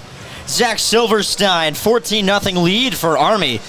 Zach, what went wrong for Temple in that half? They had plenty of opportunities, but they just couldn't capitalize. Yeah, just, a couple of tough breaks for Temple. A lot of it having to do with their own lack of discipline and just missing some opportunities. I mean, obviously, Army did have some bounces. They did muff a punt, ended up with the ball back. But, I think if you're Temple, 14-0, obviously you don't want to be shut out in the first half. But we said it right after we went to break. I said it could be a lot worse, and you said, yeah, but it could be a lot better. They're right in the middle right there where could be a bad game, could be a good game, but I think 14-0, if you want to take any positives away, it's not terrible. But one thing I don't like, I'm looking at the stats right now, 8 rushing yards for Temple. We knew coming in that they struggle to run the football, but 8 in the first half is something that I really am shocked to see. Yep, it's 14-0 Army, who has continued to do what they're good at, running the football 165 yards in the first half. They're running the ball like a team that's second in the country and running the ball. Yeah, another news, grass is green. Yeah, it is, yep. Yep. And like you said, they get the ball to start the second half, which, I would imagine, why would you, if it ain't broke, don't fix it. They're going to go right back to it. But we got to see that Temple offense just get into some kind of rhythm. It's got to happen sooner or later. Yep. Evan Simon, very much a rhythm-based player. Momentum. Yep. He plays fast. They've done an excellent job of slowing him down, slowing his thought process down. Yeah, we saw it in previous games for Coastal Carolina and Utah State. The offense started out slow, but then Evan Simon found some momentum, and he kept it rolling for the rest of both of those games. So I'm sure Temple's hoping for the same scenario here. Ready to send it away is Maddox Trujillo. Automatics, the only time we've seen him today. Yep. Yeah, we saw him to start the ball. This is the first time we saw him. I was just saying to start the game, but Temple got the ball first. So awaiting it is Lloyd Benson III. The kick will land short of the end zone. It is a touchback, so Army will start at their own 25. One thing I did like to see, and it started, of course, with Bryson Daly dropping back to throw some passes. I think 4 passes in a row he threw to end that first half, but Temple finally got some pressure on him, and something you really like to see. I know could have had a possible fumble, but you got to play the way that the game falls, and going to have to respond after that. A fresh 15 minutes on the clock for the fourth quarter. Bryson Daly ready to go on a keeper. Daly up the middle on the left hash. He got hit pretty hard at the 30-yard line. It's a gain of 5. It's 2nd and 5. As the saying goes, 3 yards in a cloud of dust with Army. It's close to 6 yards in a cloud of dust. Yeah, they will. They got 5 yards on that run, but it seems like every time they run, they're getting like 7 or 8 there. And again, you mentioned it, bulldozers. I think that's the perfect way to describe this Army offense. So next up, lined up next to Daly is Kanya Udo. Daly, another keeper. Daly with room to run, gets the first down, taken down at the 39. Clock continues to run here at Lincoln Financial Field. This QB draw that Bryson Daly runs, this might be the most effective QB draw I've seen, maybe ever. The effectiveness, it works every single time. He gets 5-6 yards every time he does it. It is remarkable. The efficiency of how they run the ball. 6.2 yards per rush for Army all season. Pretty good. So Kanya Udo lined up right next to Bryson Daly in motion, right to left. Miles Stewart. They hand it off to Udo up the middle. Udo had one man to beat. An excellent open field tackle made by Elijah Darrowville. That was a big-time tackle, but that might have saved the touchdown right there. If he gets by him, he's got green grass in front of him. Big-time tackle by Elijah Darrowville. Would have been pretty smooth sailing there for Kanya Udo. Instead, it's 2nd and 4. 6 yards and a cloud of dust as the Army goes marching along. Udell lined up again behind Daly. 13 minutes, 5 seconds to play the ball, right in between the hashes. They hand it off to Udell again. Another first down for Army, who is moving at will. Letting that clock run down, too. We're already at 12:50 to go in this third quarter. I mean, if I'm Army, I'm giving it right back to Kanye Udell again. Udell will come out of the game. It's Big Jake Rendina. That's why I'm not the coach of Army. That comes right out of the game. Yeah.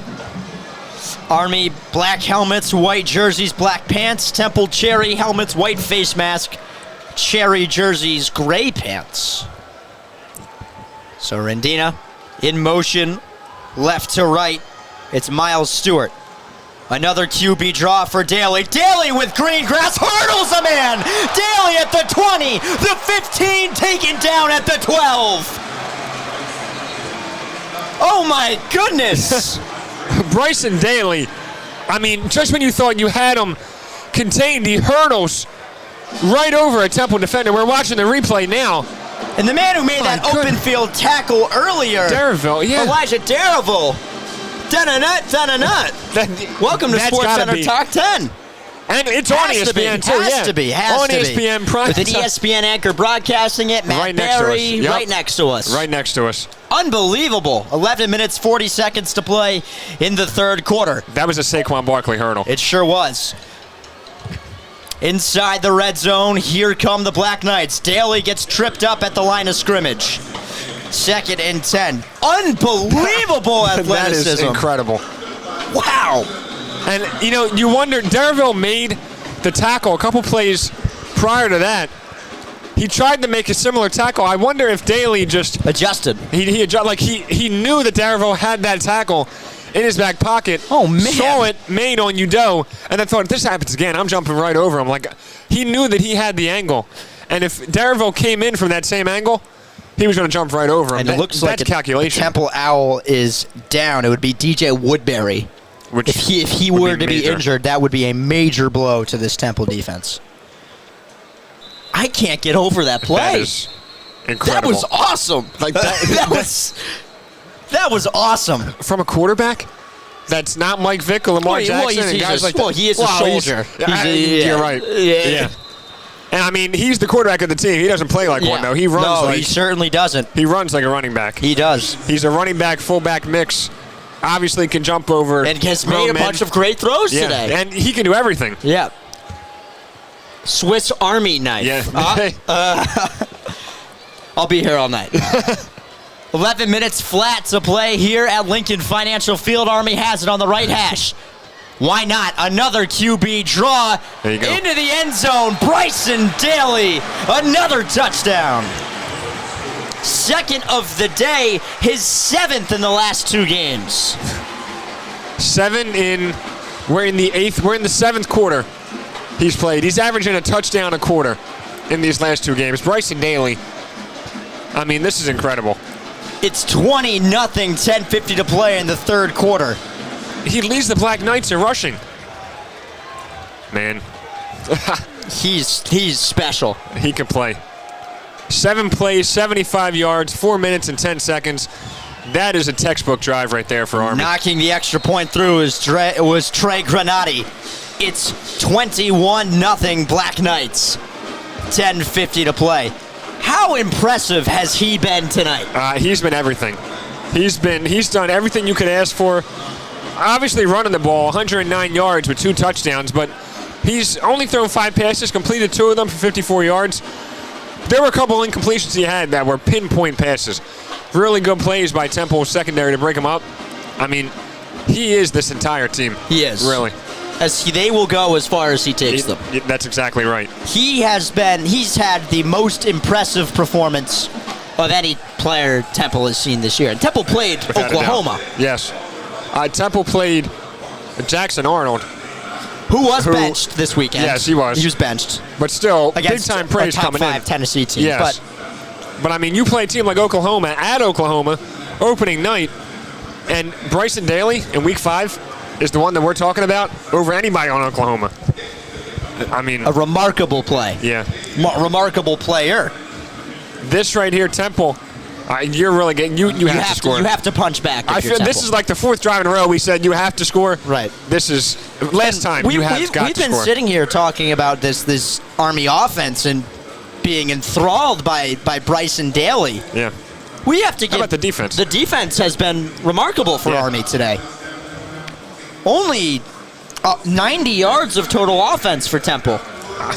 90 And there's a yard- reason that Army is first in the American yards per game, only allowing 271. Yeah. And in their last 8 games, they've only allowed opponents, they've held opponents to 21 or less in every single game.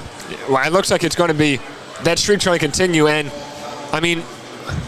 84 passing yards for Evan Simon on 11 completions. Yep. Which, I know he's left a couple plays out there to be had. He has, but still, that's on Evan Simon. Yep. This Army defense has contained. Dante Wright's really the only guy that you got to worry about. At least in this game, I know 6 different players scored last game, 5 different players with a receiving touchdown. You think Temple used too much of their luck, their magic Yeah. last game? And that's what I was thinking about it. When I was thinking about this game, I was saying, well, maybe it's a good thing that they had the 6 different players with a touchdown before the Army game, because now maybe Army looks at it and goes, Who are we supposed to look at? Maybe we're coming into it, we got to contain Dante Wright, but then 6 guys score. Now there's 5 other guys we got to worry about. But on the flip side, you show you're tired. Right. You show all your cards. Yep. And Army's defense and their coaching and their game planning is good enough to take what they see on film and use it in their favor. And we've seen it. If there's one thing this Army team has proven tonight, it's their discipline, without God. a shadow of a doubt. Without a doubt. And what has been, despite the score, has been a very fun game to call and watch. It has. Yeah. We've seen Everything, really. In a 21-0 game, we've seen everything. which For Temple, who hasn't scored, we've seen a lot on their side too. we sure have. We saw a possible fumble that was ruled back. We saw a muff punt that we thought Temple got that they really didn't. We saw some deep throws that weren't made. We've laughed, everything. we've cried, we've smiled. Everything. So the kickoff is sent to E.J. Wilson. Wilson with room to run. It's Therese Worthy up the middle, taken down at the 27-yard line, and that's where the Owls will start.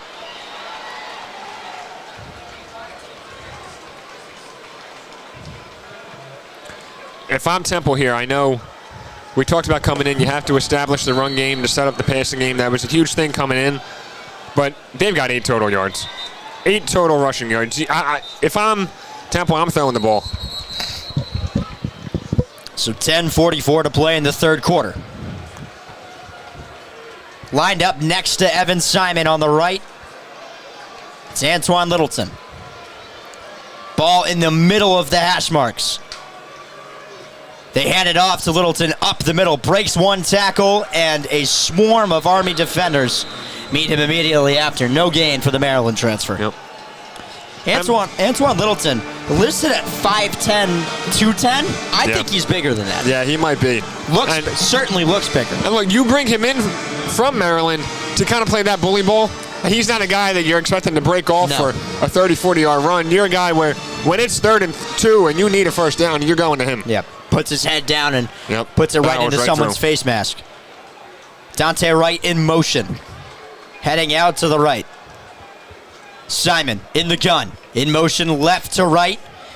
It's Hallowen. Simon keeps it, rolls out to the right. Pump fakes, makes the man miss, dives forward. Right back to the line of scrimmage.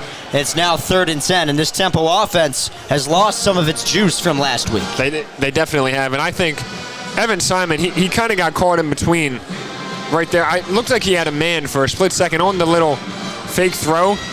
I thought if he would have let it go, he would have had a completion, possibly a first down, but decided to keep it. Now it's 3rd and 9. 3rd and 9 for this Owls offense. Antonio Jones, Zay Baines, Dante Wright lined up to the left of Evan Simon. Simon gets rid of it, looks over the middle for Zay Baines. Incomplete, and that brings up 4th down. 9:15 to play in the third quarter. Zach, what happened there? Yeah, Zay Baines looks like a guy who's starting to shake off the rush a little bit. I think he might have been, it looked like Evan Simon threw it behind him, and it looked like he did it with intent. I think maybe Zay Baines just ran the wrong route, and you can see Evan Simon on the sideline. I'm looking at him on the monitor, talking with the coaches. I think there was definitely a miscommunication on Zay Baines' part. So back to return this Army punt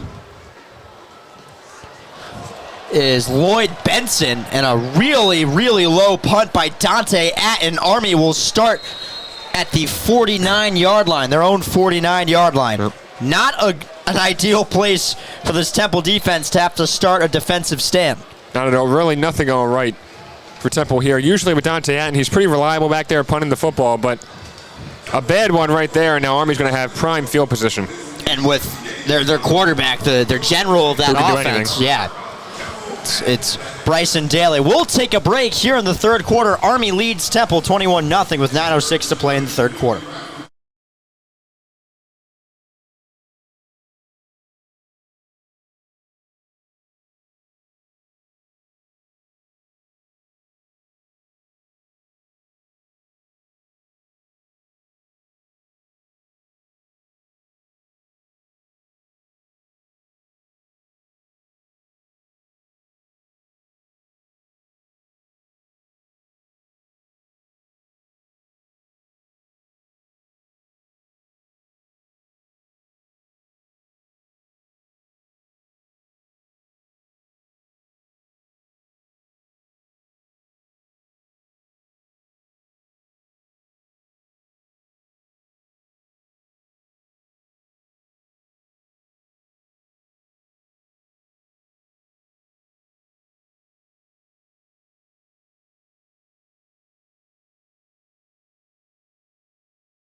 (21-0). Black Knights lead, and they start with excellent field position on their own 48-yard line. 9:06 to play in the third quarter. Pat Daly and Zach Silverstein. Bryson Daly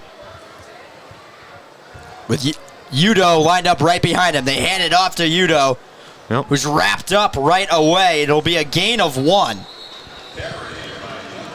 See, and I think in the first quarter, you mentioned it, Pat, you said that Temple's going to have to do a lot of group tackling here. There's no one-on-one tackling in this game. In the trenches, it's group tackling. And you saw it right there.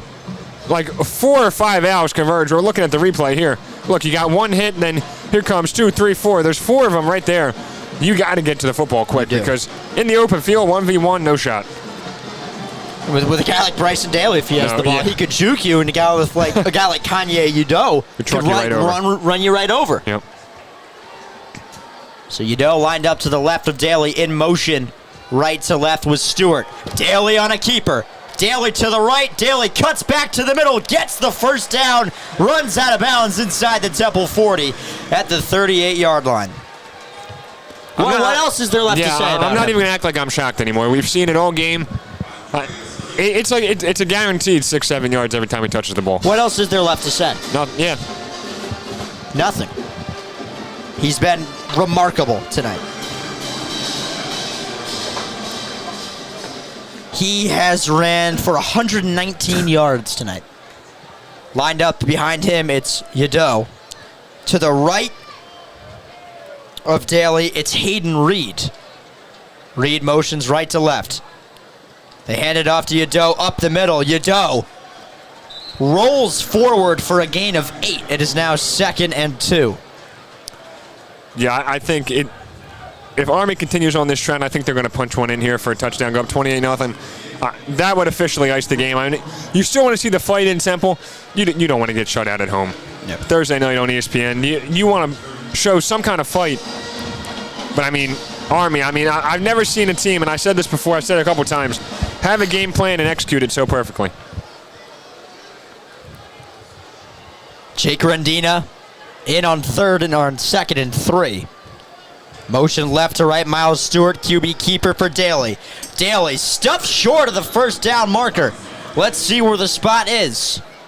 It'll be close. So it will be 3rd down. Looks like they're keeping the offense on the field. They're not kicking up 21. No, they're not kicking up 21, and on 3rd and inches. Yeah. Will Army ever kick the ball? Absolutely shot. not. Especially when you have Jake Rendina. Rendina, 4 attempts for 15 yards.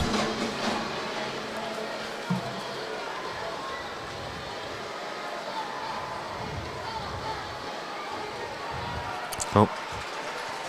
And Army is able to get the first down on a QB keeper.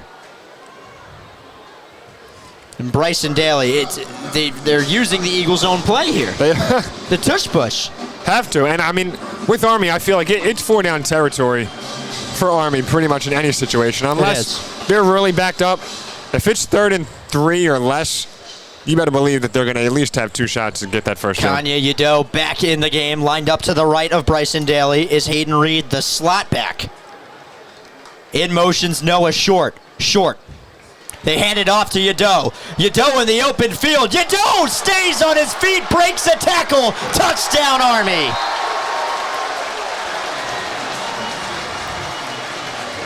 You cannot tackle this team one-on-one in the open field. He just broke like 3 tackles from 3 different elves.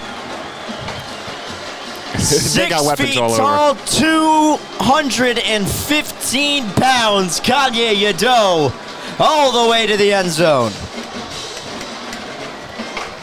28-yard rushing touchdown. And the Black Knights lead 27-0, pending a field goal from Trey Granati.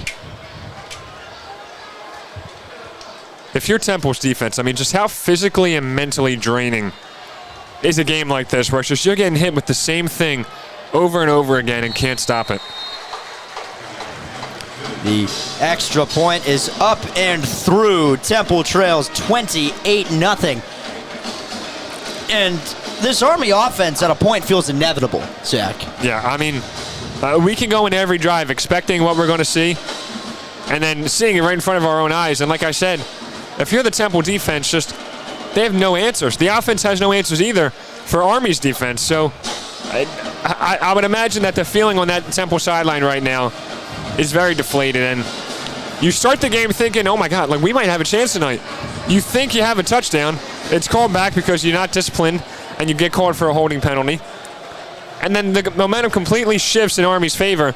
And now we're sitting here in the 3rd quarter, 5:22 to go, down 28-0. This Army offense just chips away at your defense, keeps them on the field, tires them out. Bullies you. Wildly impressed by their discipline. Wildly impressed. And, I mean, we know Navy's got discipline, too. It's these service academies, the one thing, if they don't have anything else, the one thing they'll have is discipline. Navy, very disciplined, doesn't commit many penalties. Army, same thing. Air Force, same thing. And I know we talked about off the air, all 3 teams love running the football, and they're very effective at it. No false starts taken by Army yet, which is... In week 5. It's their 4th game, I know, but... Yeah. 4 games in, not a single false start. Well, today, at least. Yeah. I mean, their penalties, their penalty numbers are not very high at all. If we look at their totals here in their notes, their penalty numbers are not very high whatsoever. They've taken 12 penalties in 3 games. Yeah. That's about that. 12 penalties for 84 yards. Yeah. So coming in, what, it was... They did have 4 a penalty games. on the illegal pass, Yes. but that was... It didn't really hurt That them. wasn't a discipline issue. No.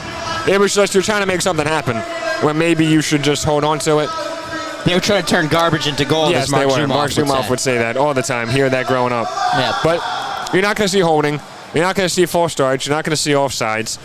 And those are the things that eventually down the line will catch up to you and end up biting you if you end up doing those things. And bid Temple, and they're paying for it, Army. And to Temple's credit, Temple's been disciplined today as They have. well.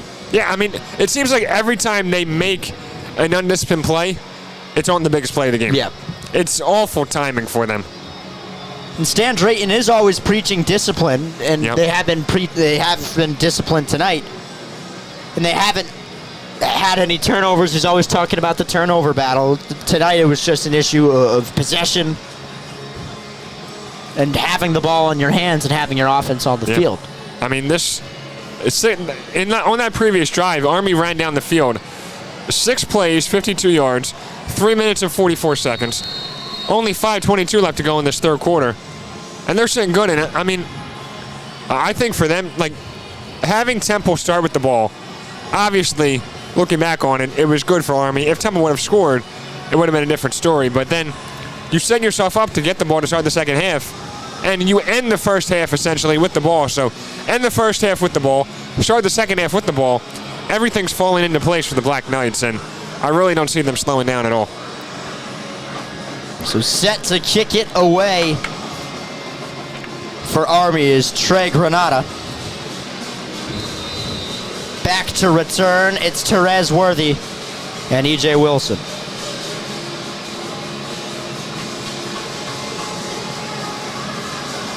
.5:22 to play the third. Granada sends a low, screaming kick through the Temple end zone, and the Owls will start on their own 20. Or 25, rather.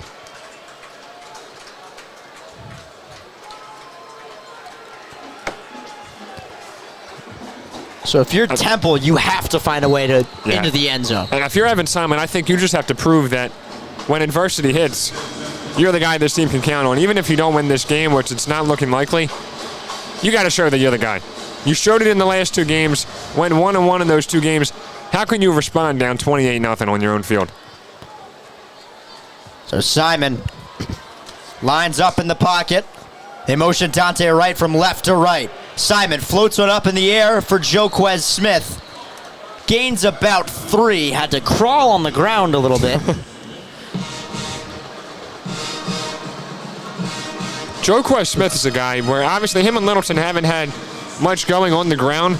But, I mean, maybe you throw a little dump off, maybe a little check down pass, screen pass. I don't know. Anything to get them going. Yep. 2nd and 10.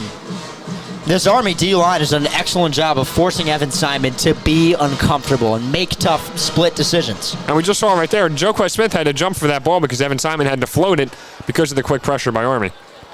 Motioning left to right is Dante Wright. Simon back to pass. Pressure bearing down. Simon moves up in the pocket, takes off to the right, and is drilled. An excellent open field tackle by Elo Mendoza of St. Augustine, Florida. Beautiful little town outside of Jacksonville. You been there? Yeah. Or have you? Yeah. It's nice. Oh, I've never been. it's beautiful. Yeah. Yeah. And while we know the high school football that's played down in Florida is Florida, Georgia, Texas, we know what that's like. It's unbelievable. Yeah. Even Louisiana. Oh, yeah. So lined up in the pocket, Evan Simon. To the left of him, it's Tyree Washington. Simon back to pass, looks for right in the open field, makes the catch at the 45, scurries out of bounds. That is what you need. Dante Wright, again, finding some space on the left side of the field. I mean, when all else fails, go to Dante Wright. So Tyree Washington lined up to the right of Evan Simon. Ball on the left hash. Temple has it on their own 44. 3:36 to play in the third quarter. Simon pump fakes, moves to his left, finds not sure who. Look back at it now. Finds Antonio Jones, who got grabbed pretty good in the face mask, and that's only the second penalty of the game. And we talk about the discipline there by Army, how good they are with their discipline. Looking at the replay now, yeah, just completely wrapped around. Not a face mask. It could be a horse collar. Yeah. We'll take a look.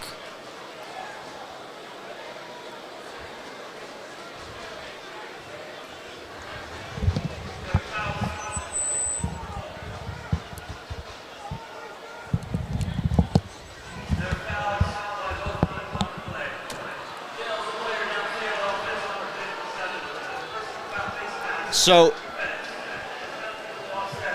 the penalties will offset. And we will replay second down here at Lincoln Financial Field. You get a lucky break if you're Temple with the face mask, but then you negate it by having a man downfield. I mean, again, that could have been something for Temple, but now it's going to stay right where they are. 1st and 10. 3:15 to play in the third quarter. Temple has it on the left hash. Simon back to pass. Pressure coming. Simon moves up in the pocket, stays on his feet, and taken down. Chance Keith on a delayed blitz from the outside gets to Evan Simon. Well, see, one of the main differences I've seen is obviously it's hard for Temple to get pressure on the quarterback when he's only thrown the ball 5 times. I get it.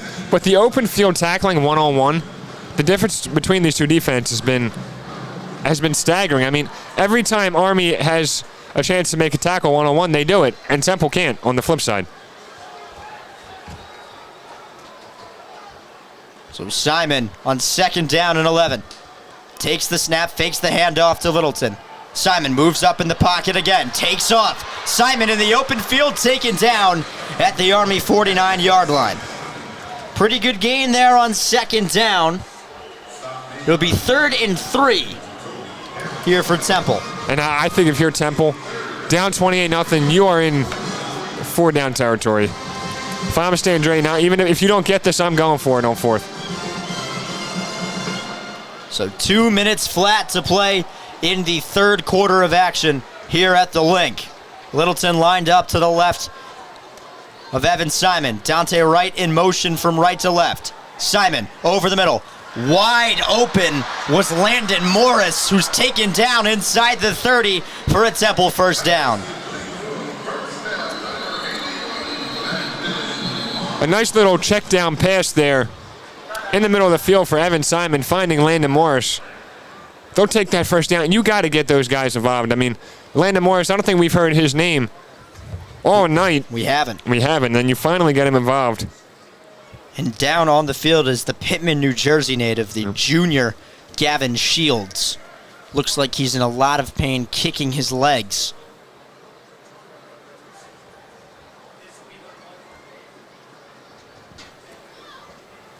A minute 40 to play in the third quarter. Army leads 28-0. Temple has it deep in Army territory, behind enemy lines, on the 29-yard line. Gavin Shields still down. Medical staff attending him. 4 staffers. And Temple, of course, you never want to see an injury on either side. But you have Temple using this as the time to talk to the coaches, talk some things over, maybe get on the same page, starting to get some momentum, starting to click a little bit. Got to take advantage here. But going back to Landon Morris, you got to get your tight ends involved. We saw 2 touchdowns by tight ends on Saturday. I mean, the tight ends, they're out there every play making blocks. Want to get them involved, and Landon Morris got rewarded there. He's 6'5", 230. It's a big boy. It's big. You get him the ball. If he's in the open field, Army's going to have a tough time tackling him one-on-one. Gavin Shields sitting up. Yep. Hopefully it's nothing serious. He gets up on his own admission and walks off the field. He seems to be okay jogging off. Yeah, jogging off the field. He will take a seat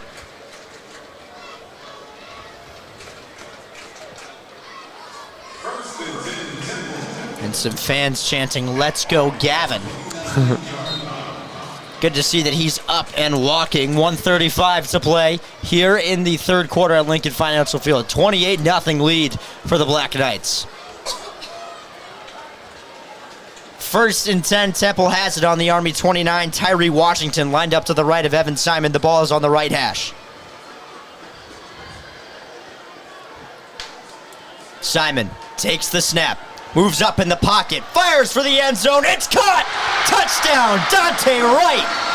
A flag is on the field on the far side near the Temple sideline. The fireworks go off. We may be walking this one back. Yep. Offsides on Army. Temple catches a break. The first points of the game for the Owls. And guess who? Dante Wright, once again. Like I said, when all else fails, you go to Dante Wright. Man, he's having a good game, having a good season. I mean, that Evan Simon-Dante Wright connection is really starting to feel it. The Owls will go for two. Going for two.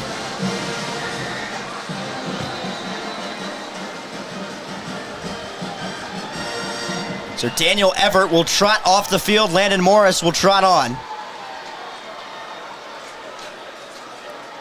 Sprinting onto the field now is Antonio Jones.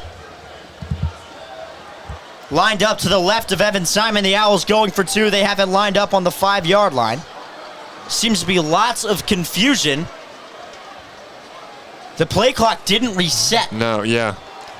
So the Owls have plenty of time with 1:10 in the third quarter. They have 15 seconds on the play clock. Tyree Washington lined up to the left of Evan Simon on the left hash.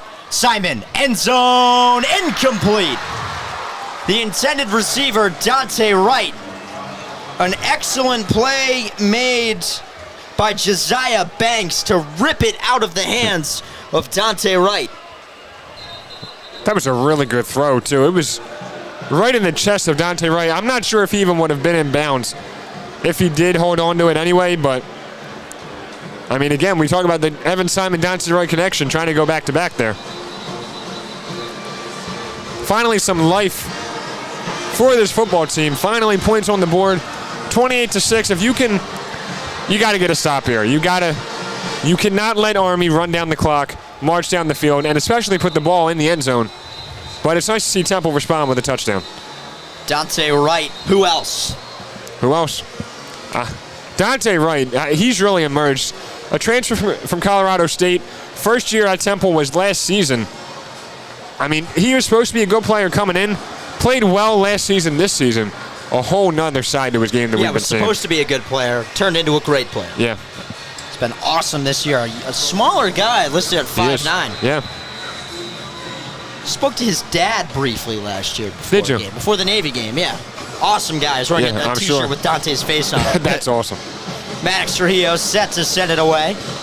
Interesting kick formation here from Army. Back to return it, it's Justin Weaver. Trujillo sends this one into the end zone for a touchback.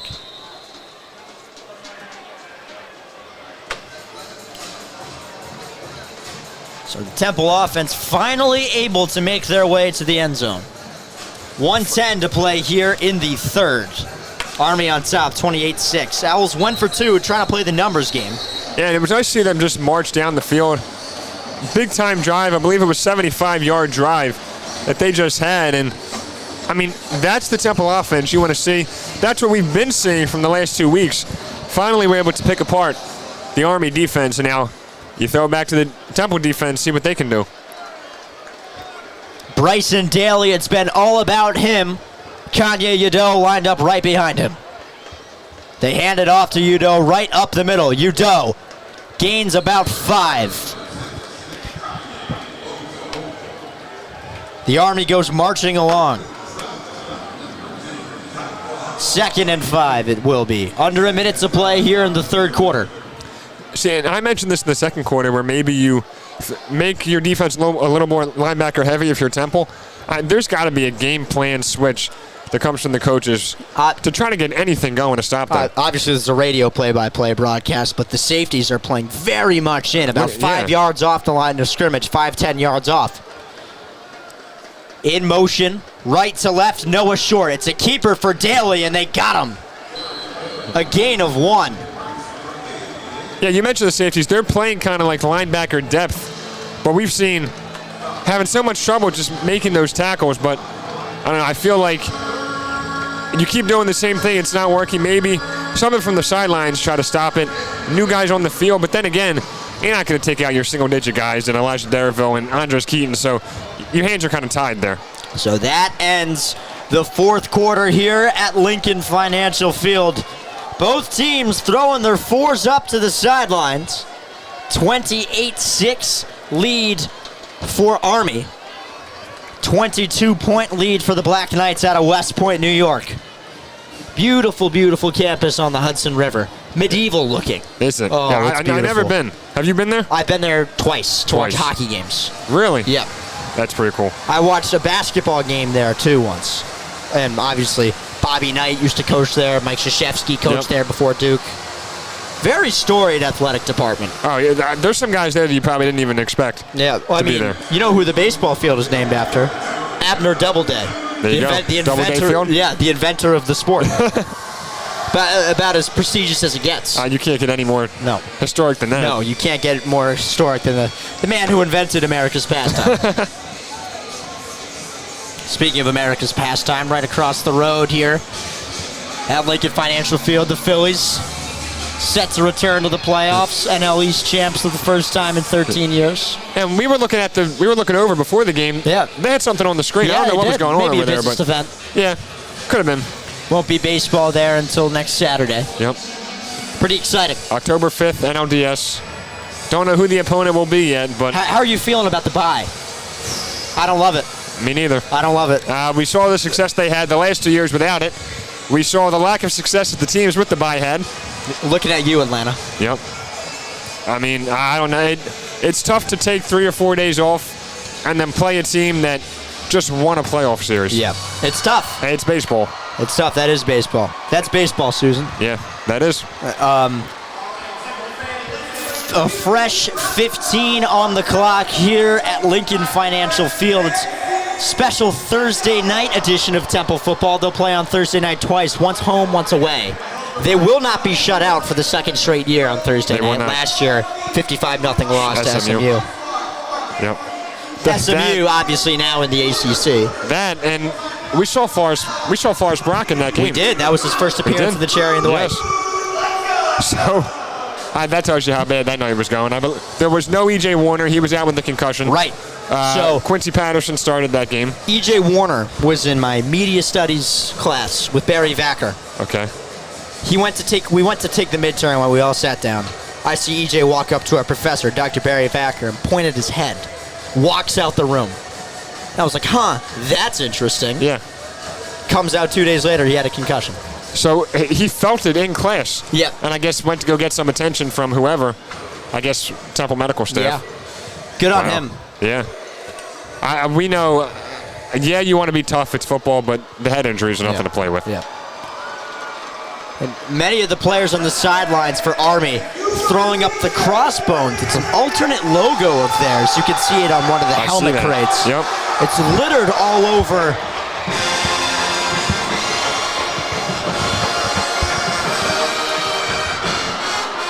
I mean, look. So it is. Yeah. It's featured on the black flag that Army football players run out of the tunnel before each game. The logo has been used since the mid-1990s and symbolizes the program's values of toughness, camaraderie, accountability, and tenacity. Well, we've seen all those qualities that, tonight. yeah. We certainly have. We, like to a T, textbook. Yeah. We've seen it all. One final quarter of football here for the Temple Owls against our heroes. We talked about it before the game. The Temple marching band, Terrific. incredible. Terrific. I mean, you can probably hear them through our headsets. No matter the score, no matter the situation, they're up and they're bring playing. it. Amazing. They bring it. Football, basketball, it doesn't matter. Yeah. Nick Parr, our his associate favorite. sports director. It's his favorite. Jake Rendina lines up behind Bryson Daly in motion left to right. Miles Stewart, and there's some flags, and there's the first false start of the game on There you Army. go. Maybe the discipline. We spoke too soon about the discipline. Well, we hear about the announcer jinx all the time. Yep. example right there. Right. Exhibit A. 1st and 15 now for this Army offense. They're backed up all the way to their 20-yard line.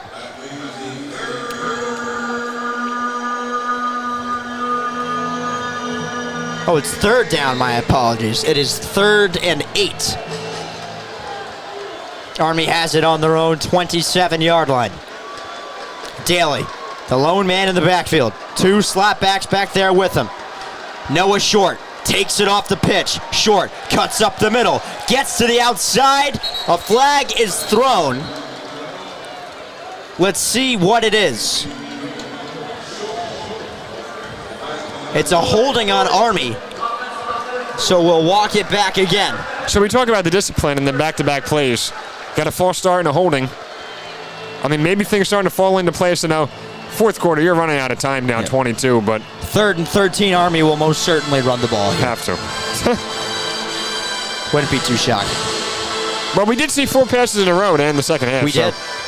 Who knows? 14:54 to play in the 4th quarter. 28-6, Army leads. That clock will run. 3rd and 12. Army has it on their own 23-yard line.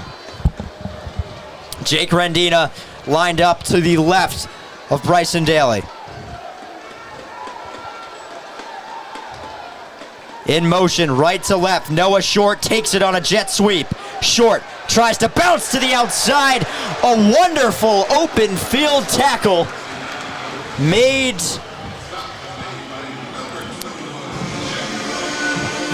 I believe it was Jalen Lewis. You're right, it is Yep. Jalen Lewis. Correct. Well, there goes the open field tackle we said we haven't been seeing. Perfect textbook tackle there. Now Temple's offense going to get the ball back with Army backed up on the punt. Dante Wright standing at the Temple 36-yard line, set to return the punt. James Wegenseller set to kick it away. Punt was nearly blocked. A high punt from Wegenseller. Wright doesn't motion the fair catch. He'll return it. Runs into his own man. Still on his feet. Hit hard at the 35-yard line. And there's some extracurricular activities on the 50 on the Temple sideline. Jalen Lewis getting into a blocking contest. Yeah, he was hit. A flag really hard is right there. thrown. It's by the punter. It's at the 10-yard line.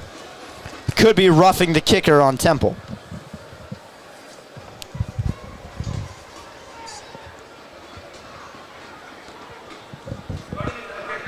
It is roughing the kicker on Temple. Yep. So a costly penalty by Temple. The penalty is declined by Army. It is Temple ball. 28-6 is the score. 13:42 to play in the ball game. Here on this edition of Primetime Football in the American, we'll take a look at the penalty again. Yep, that is the right call. It's very much the right call. As Antoine Santiago went barreling into the leg of James Wegenseller. And I'm happy on the return that Dante Wright was able to get up. You said, we talked about it, he's 5'9", 180. He was hit by Brett Jarena, 6', 230. Crushed. It's a big boy. It's big, but he got up, thankfully. Dante Wright really does everything for this team. He's out there catching touchdown passes, Playing the most every dangerous punt. position in football, Yes. the punt returner. Yeah. He receives almost every punt, it seems like. In a league where punt returner safety isn't as thought out as it is the NFL. Yep. Yeah, we see Dante Wright call a lot of fair catches, and he should. It's smart on his part. Because we saw, I believe it was against Oklahoma, he muffed a punt. He did. Yeah, he did. He muffed a punt. So in the first quarter. Yeah. Yep. He had a really bad game versus Oklahoma. Well, the entire Temple team. The entire Temple team did, but for a guy to have that bad of a game, I know you're playing against a great team, ranked team, but to bounce back after a game like that and not lose your confidence and really turn into the best playmaker this team has to offer, it says a lot about Dante Wright. It does. Experienced college player. Looking at the NFL scores, 14-12. Dallas over Cowboys, New York. Giants, well. If So Liam some Gianelli's listening. Yes, some WHIP members will certainly be happy about that. Hayden Vandal, Jake Holzhauer, Liam Gianelli, of course. Of Liam course. Gianelli was wearing. Did you have class with him today? I did, 2 classes. Did you see back what to he was back. wearing today? Daniel Jones. Yeah. I walked in, I said, "What are you wearing, man?" And he just started laughing. Yeah. He's gonna live or die by Daniel Jones, no matter what. He sure will. That's how it should be. Well, if you have a franchise quarterback, you don't gotta ride with never him. jump off the ship. Never jump off the ship. You root for him no matter what. Have to. Even right here, remember all the way back in 2020 against the Giants. Yeah. Got tackled by nobody. Yeah. That big run he had. Yeah. And the Eagles had a quarterback situation against the Giants. Okay, No, the yeah. Commanders. Yes. The Commanders, yes. Does that Nate Sudfeld subbed in for Jalen Hurts Yeah. in Week 17? And then it could have been a reason why I know they ended up trading to get Devontae Smith, but I mean that They put them in position. draft selection was put them in position to trade that entire season. I can't even believe that season was real. Heading into that season, I had the Eagles going about 12-5. Yeah. And I remember Boy, was I wrong. And they played the Cowboys in Dallas with like 3 wins, and if they won the game, would have been in first, I believe. Yep. They were playing a first place game with like 3 wins in week 15. You know, let's stop talking about that. Yeah, Let's shall we? erase it from our, yeah. It's sad. It is sad. Yeah. The Owls down 22, 28-6. 13:42 to play. Those bad memories we just brought back. Evan Simon in the backfield. Terry Washington lined up to his left. Ball on the right hash on the Owls' 35-yard line. 1st and 10 for the Owls offense, for the cherry and the white. Evan Simon, back to pass, delayed blitz. Moves up in the pocket, taken down. A loss of 5. In on the stop, Dre Miller and L.A. Modozi. That's the 4th sack of the night for the Black Knights. Evan Simon, no time right there. 4 sacks, 4 tackles for loss for the Army defense as well. You know, one name I haven't heard at all, John Adams for Temple's offense. Mr. President. Yeah, he's up and down every game. Sometimes you hear him, sometimes you don't. Here's Simon, back to pass, caught by Dante right on the 40, gets body slammed after the catch. Some of these hits he's taking. He's big hits. But look, he gets right back up. His shoulder pad came out a little bit. He puts it back in. He's back out there ready to go. But yeah, John Adams, he's a key piece to this offense, I feel like. And he's not utilized often. And I don't know, I kind of want to hear his name a little more. 3rd and 6 for the Owls. 3rd and 5. Ball on their own 40 on the right hash mark. Simon back to pass. Pass is caught. Nearly intercepted. Brought up the right sideline by Ashton Allen. The first time we've called his name tonight, and it's a 1st down. That could have been a disaster. That was a risky throw by Evan Simon. And really good concentration by Ashton Allen. It was actually tipped by Army, and he still came down with it, kept his eyes on it. Great hand-eye coordination. He's a track runner, fast twitch muscles. Yes, very. At USC, too, that's no joke. Ball on the left hash on the Owls' 45-yard line. Tyree Washington lined up to the left of Evan Simon. Simon drops back, fires a high pass over the middle, looking for John Adams. There you go, yep. Tried to get him involved, just couldn't get it to happen. But, I mean, nice to see that he was targeted finally. The newest member of scholarship players for Temple. Yep. Put on Started as a scholarship walk-on. back in August in a video that'll tug at your heartstrings. Yep. Not many people deserve that more than him. No, not. And he's Temple through and through. His father works at Temple. He's Yep. a professor at the university. So that entire family is Temple. So they take the snap. Simon takes his time, moves up in the pocket. Simon jukes to the middle, jukes to the outside, taken down at the line of scrimmage. Looks 3rd like and 10. Zayd Bates was looking for a hole, and it looked like maybe the jersey was being tugged. He's looking at the ref right now, maybe trying to say something, but Evan Simon, he's trying to make something happen. awareness there. He does, yeah. So Simon takes the snap. They fire over middle. It is caught. Daniel Everett. Everett with a lot of green grass. Smooth sailing from here. Touchdown Owls. We talked about getting your tight ends involved. Daniel Everett with a touchdown on Saturday against Utah State. Now, 5 days later, Another touchdown. Daniel Everett, nice to get those tight ends involved. Evan Simon, what a way to respond. 28-12. Temple cuts into that deficit. 11-19 to play in the game. The Owls will stay on the field and go for two. Trotting on to the field. A really quick drive, too. 2 minutes and 23 seconds, so a lot of time still left on the clock. Terez Worthy makes his way to the field. Lined up to the right of Evan Simon. Ball's on the left hash.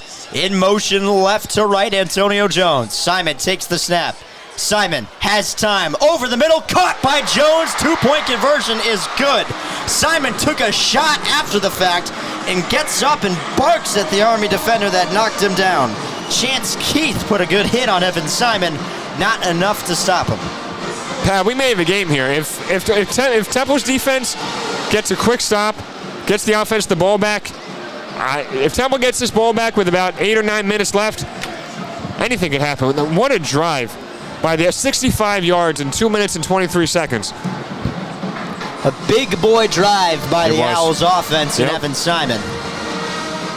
It's been, I don't even want to say it's been a tale of two halves, because the third quarter was not great for the Owls either. It's been a tale of 3 quarters, I guess. 1 quarter. Yeah. I mean, but it's, regardless, way to respond. I mean, down 28-0, now 28-14. The fact we're even saying this might be a game shows a lot about Temple. For sure. As Stan Drayton always preaches in the press conferences, Temple tough. Always. They've showcased that tonight. He says it after every game, every Monday press conference. And go back to the discipline. If not for that hold on that first touchdown, It's a one-score game. You're looking at a 28-21 game. And that goes back to how being disciplined helps you in the long run, and the penalties really kill you. Mm-hmm. You're looking at a totally different game. And who knows, up 7-0 to start the game, who knows how Army would have responded. Right. This could be a totally different game I have altogether. I have a guess. Oh, they would have ran the ball. Yeah. They would have ran right up the middle. You with were, Bryson you were Daly. all over that. Yeah, they would have ran right up the middle. You sniffed that out quickly. Yeah, Temple hasn't taken, they've taken very few penalties tonight. Mm-hmm. Very, very few penalties tonight. And like I said, it seems like whenever they do commit a penalty, it's right when there was a big play that occurred. Right. It's not like where you gained a yard but you were holding. It's like, no, touchdown but you were holding. 15-yard gain but you were offside, like false start. Very costly penalties. So it's 11-19 to play. Some members of the Cherry and White Band, the Diamond Bands, playing with members of the Army Band. How about that? Gotta work together sometimes. Yeah. This is America, after It all. is. It is the United States. It is. And that's pretty cool to see, though. Yeah, The two bands 100%. together. Yeah. That's pretty cool. And what has turned out to be a fun game. It has. Like even when it was 28-0, it was fun. Yeah. But now seeing It two was fun Owls because the touchdowns. Army was making plays, but now Temple's Yeah. making plays. We're seeing it on both sides. They're called the Smokin' Bones. That's what the Army Band is called. The Smokin' Bones. That's pretty cool. Crossbones that they throw up. Pretty awesome. Two great bands here tonight. Oh, incredible. And what's been a nice night, it was hot early in the game. It's cooled down. Yeah. It was Sun's humid up gone here in down. this box, yeah. It was humid. Heat rises. Well, as many dads say, it's not the heat that gets you, it's the humidity. Always. Oh. Always. It's not the sun, it's the humidity. Yeah. Yeah, it's not the heat, it's the humidity that gets you. So a very interesting strategy for how Army fields kicks. There are times where they'll have nobody back there. Yeah. I've never seen nobody back on a punt. I know this is a kickoff, but Yeah. So back to receive the kickoff. It's Justin Weaver.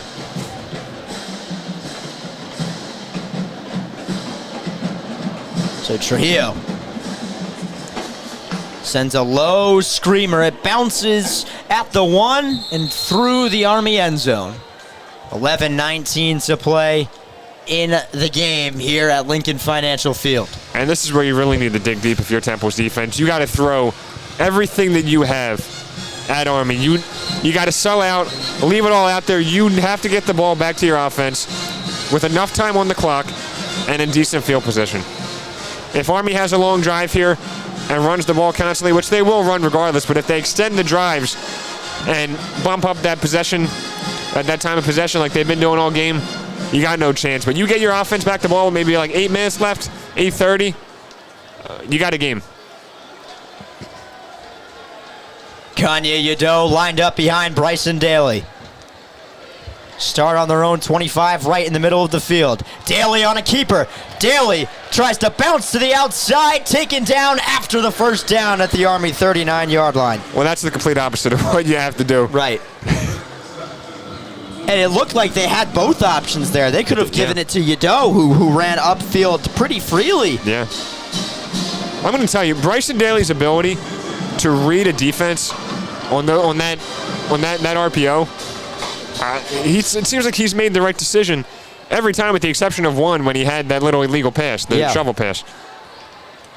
So Yado lined up behind Daly again. Army on their own 38.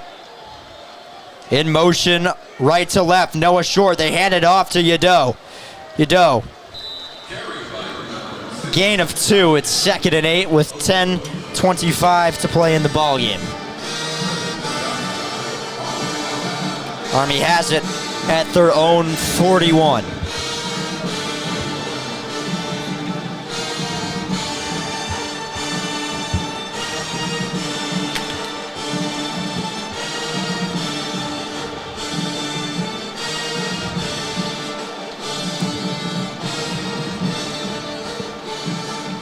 Bryson Daly lined up in the gun. He hands it off to Yado. Yado with room to run. Yado at the 35 to 30. The 20 forced out of bounds at the 17. And that right there, if you're Army, that's exactly what you need. Bryson Daly and Yado, Kanye Yado. I mean, could you draw it up any better? No, you cannot. You can't. I mean, we said it. I said Temple's defense needs to give everything they have at Army, throw it all at them. And, I mean, they are. But, again, no answers. They had 2 nice drives. Temple did. We're stopping the Army offense, but I'm trying to do it 3 times in a row. So in the game now is Jake Rondina. Lined up right behind Bryson Daly. Miles Stewart motioning right to left. Ball on the left hash. Daly on a keeper.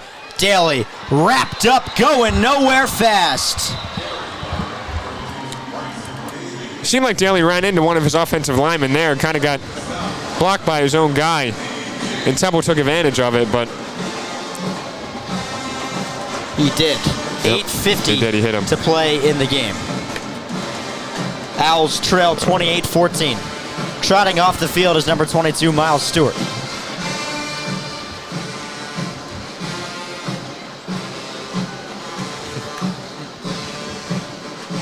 Kanye Yado lined up behind Bryson Daly in the wing T offense. Noah Short receives the pitch. Short cuts back to the inside, tries to fight for yardage. He's taken down just short of the 10-yard line.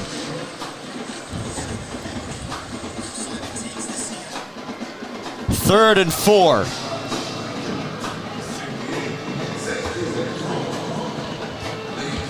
And look, more group tackling. Look, 4 Owls making that tackle. Against running teams, gang tackling. Yep.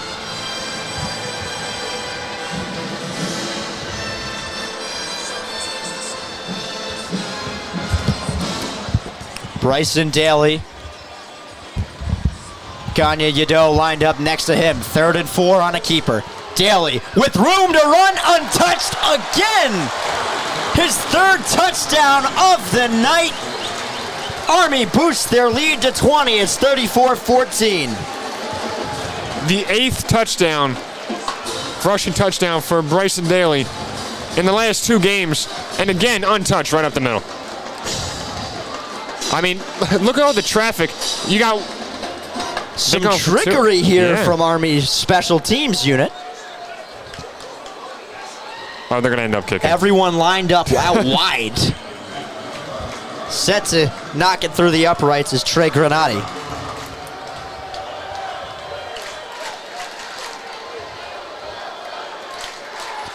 And he knocks it right on through. 35-14, a 3-score lead for West Point. 7:36 to play in the ballgame. And again, yeah, he, like I said, untouched, got touched on the shoulder by the hand of a Temple defender, but had so much traffic in front of him, but just found a way to get around it, and right up the middle, right up the gut. I don't know. When in doubt, give the ball to Bryson Daly and get out the way. Yeah, let him cook, Yeah. as the kids say. Yeah, that's what that is. And he sure mean- is. Incredible. He has been phenomenal tonight for West Point. We'll take a break here on WHIP. Army leads 35-14, 7:36 to play.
.36 to play in the ball game at the link.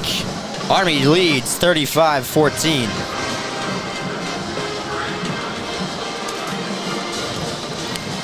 Ready to send it away is Trey Granati. Back to return the kick is Therese Worthy. The kick is up. Worthy will return it. Worthy takes it up the gut of the Army return defense. Worthy taken down at the Army, or at the Temple 32-yard line. Pretty good return there for Therese Worthy. I thought, looked like he had a hole and might have been able to break free, but ultimately was tackled. So 7:30 flat remains in the game for the Owls.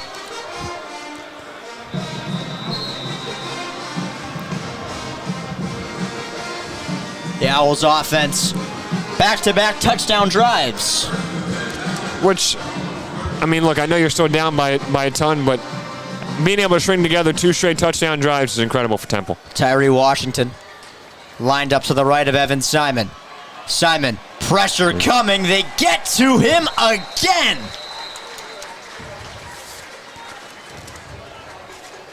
There's been a lot of issues on the Temple offensive line. Army, now with their 5th sack of the game.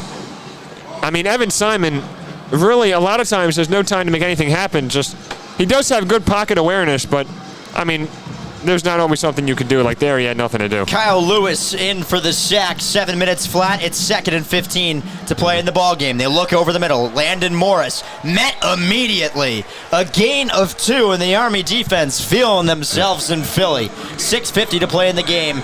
3rd and 14. Seems like they settled in after that little setback they had. They did. And they're starting to find it again. Tyree Washington lined up to the left. Evan Simon.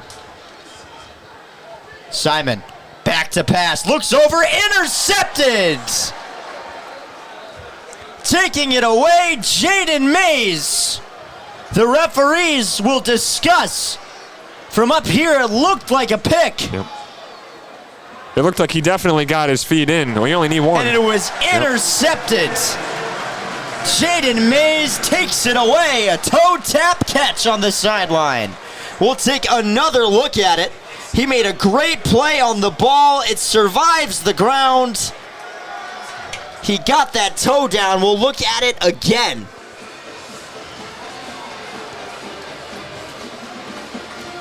He definitely got the foot in. If they do review it, I think it's going to be to see if the ball survived the ground. And for Evan Simon, I mean, I know obviously you can't see. It's a radio broadcast, but receiver nowhere near where that ball ended up. I don't know if it was. Obviously, there was a miscommunication. I don't know whose fault it was, but. So the officials will look at that one again. They will say that he never established possession while his feet were on the ground.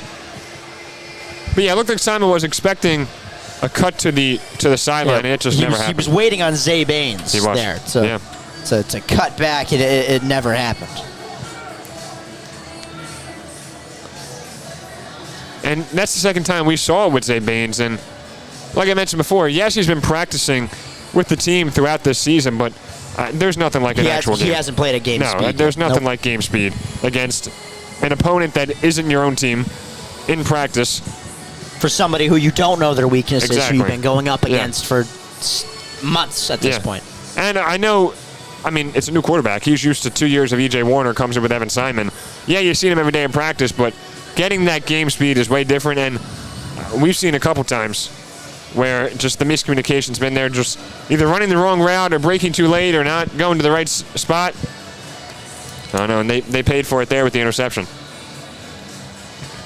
We'll take a look ahead for the Temple Owls. They'll head up to Connecticut, my home state. There you go. I'll be there with James Urban, also his home state.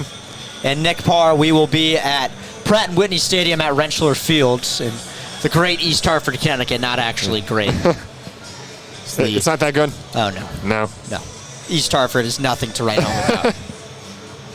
Neither is Hartford, to be honest. And if you had to pick one, where would you go? I would go to Hartford. Hartford is a downtown, East Hartford. It's across the Connecticut River. Yeah. It can be hard to get to at times. It's a highway town. You drive There through you go, it. yeah. You drive through. I mean, Connecticut's a highway state, and I've lived there for 18 years, 19 years. 20, actually. But, yeah, it's a highway state. It always has been. You think of it as the place that's in between New York City and Boston. But basketball capital of the world, pizza capital of the world, so we can hang our hat on that. Looking ahead, Tulsa on homecoming, they get a week off after UConn. They get Tulsa on the 19th at East Carolina. East Carolina's star corner, who's an NFL draft prospect, expected to be the first corner off the board this draft, tore his ACL. Could be a winnable game for Temple, or at least a competitive game. Next, they go to Tulane, which will be a tough one for the Owls. Then they play Florida Atlantic at home. They travel to the Alamo Dome in San Antonio, Texas, and then they head down to UNT. The next game after that is the American Conference Championship game. We'll look ahead at Army's schedule now. They head to Tulsa next on the 5th of October. 12th of October, they play UAB. The 19th, they play East Carolina. They have a week off as they'll rule that the interception stands. They'll play their first game of the Commander-in-Chief Cup against Air Force at home on the 9th. Then they take on Notre Dame at Yankee Stadium. How awesome is that? That's awesome. That's awesome. That is cool. Then they play UTSA at home, and then December 14th, of course, Army-Navy. There you go. You know, it's going to be fun watching this offense against Notre Dame's defense. It should be. That's going to be fun. Notre Dame's pass defense is what makes them great. Yeah. Here comes the Army Black Knights in the game now. It's Dwayne Coleman. Bryson Daly's night is over, and it was a tremendous one. 24 rushing attempts, 152 yards, 3 touchdowns. You know you had a good night when you come out with 6 minutes to go and you got 152 yards and 3 touchdowns on your stat line. I mean, could you ask for a better performance? Nope. No. Nope, you certainly could. So Dwayne Coleman in the game from Selma, Texas. Many Texas natives on this team. Yep.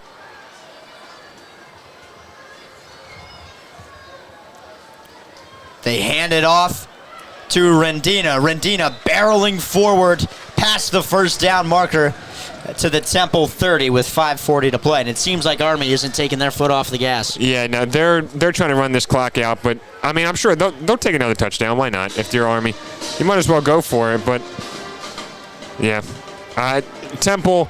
It looked like they started to find some momentum, but then Army's defense, they did what a good team's supposed to do, and after a little slip, they were able to get back into it.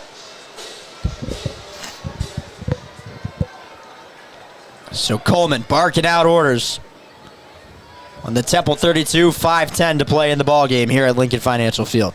Coleman on a keeper. Coleman fighting for outside position. He's taken down after a gain of 2. Or a gain of 4, rather. My apologies.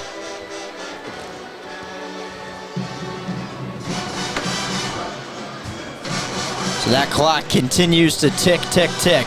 And Army will not snap the ball until there's 2 seconds left on that play clock every single time. 4:40 to play in the ball game. The band playing Not Like Us. Yeah. You can hear it. I mean, you had to know that they were going to play Yeah. that. I've heard it a couple games now. Yeah. Coleman hands it off to Rendina. Rendina up the middle, diving for the first down marker. They'll mark him down about a half yard short. I mean, you had to have known they were going to. Yeah. Heading into the season, there was a lock that they were going to play that. It's about as big of a certainty as death and taxes. College Now- bands playing Not Like Us. Could you imagine if Army's band comes back with it, starts playing it? They're up 21. It would make True. sense if they played it. It would make sense if they played it. They've earned it. If we had the bands going back and forth from across the field, That'd be fun. that'd be awesome. Dwayne Coleman on 3rd and 1. Looks like they're going to tush push it. Army waiting this one out 4 seconds. They are going to tush push it.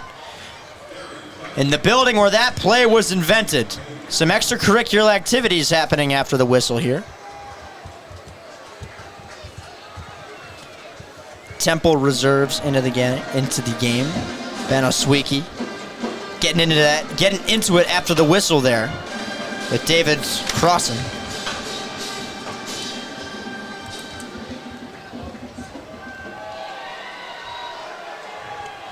That clock continuing to run, 3:10 to play in the ball game.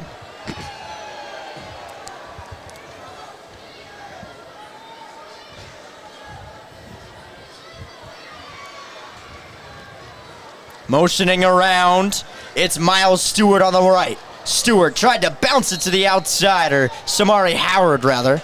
He was knocked out of bounds. Loss of 1. So, for Temple, when I'm looking at the film throughout the week of this game, yeah, there were some things that they did to shoot themselves in the foot with a couple big penalties, take away some big plays, but I don't know. I think this was just simply a game where you had a team that was just much better, a lot better and a lot more physical than you were. Yeah. And there was nothing you could physically do to stop your opponent. I don't know, you look at it, I don't know if it's like a technique thing. I think they were just much better. 3 Army players was. in the backfield with Dwayne Coleman. Coleman on a keeper. Coleman lowers the shoulder, fighting for yardage. Gets back to the original line of scrimmage and then some. It's 3rd and 8. That will bring us to the 2-minute timeout here at Lincoln Financial Field.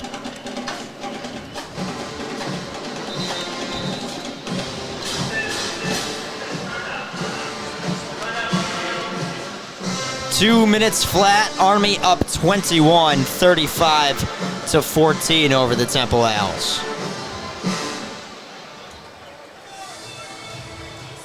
In what has been a lopsided affair. It doesn't really get much more lopsided than that. 35-14. I mean, I think if I'm Army, I don't even know. Do you try to score for another touchdown? I mean, you're up by 21. You're right there. You're at the 18-yard line. But regardless, it's going to be a tough loss for Temple. And We knew coming into it that it was going to be a tough matchup. And again, like I said, I'm sure the coaches will look at this game and find some technical things that they'll work on during practice. But I really think it was just a scenario where Army's just much better and much more physical. And I don't know if there was much Temple could physically do to stop Army. No, there wasn't They're anything. just playing the they better could do. team.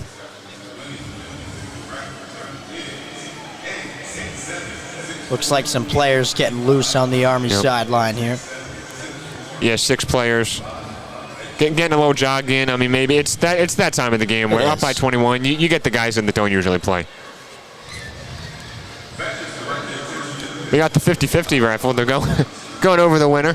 What was the pot? 3,300. Oh, It's not bad. that's not bad at all. Not bad at all.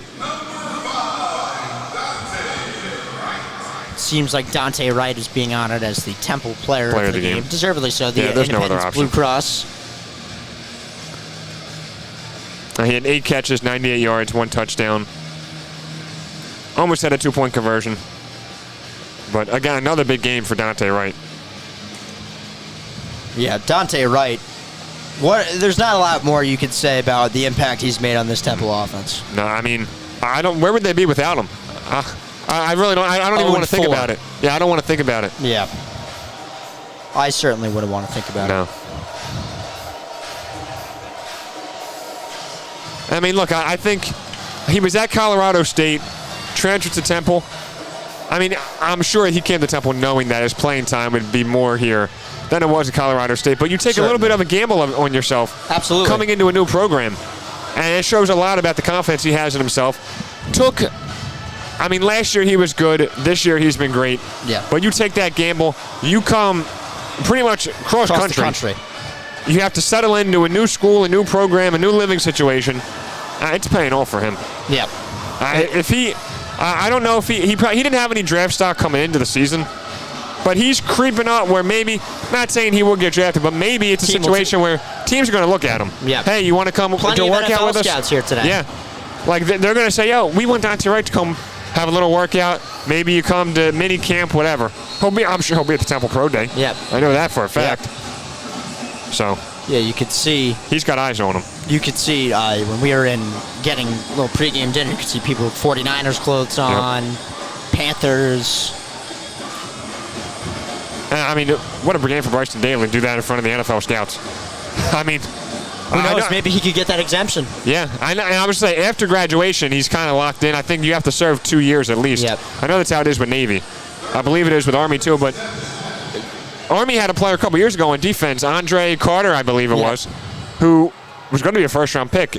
I don't think he got the exemption, though, but could have. So here's Dwayne Coleman. Jake Rendina lined up behind him. Coleman looking to pass, looks for the end zone. It is caught. Touchdown, Army. Wide open in the end zone. Cam Schur. And Army goes up 41-14 with 1:54 to play. Finally, some diversity in the scoring for Army. Finally, a passing touchdown. I mean, they had the first 5 touchdowns were all running the football. Finally, a passing touchdown.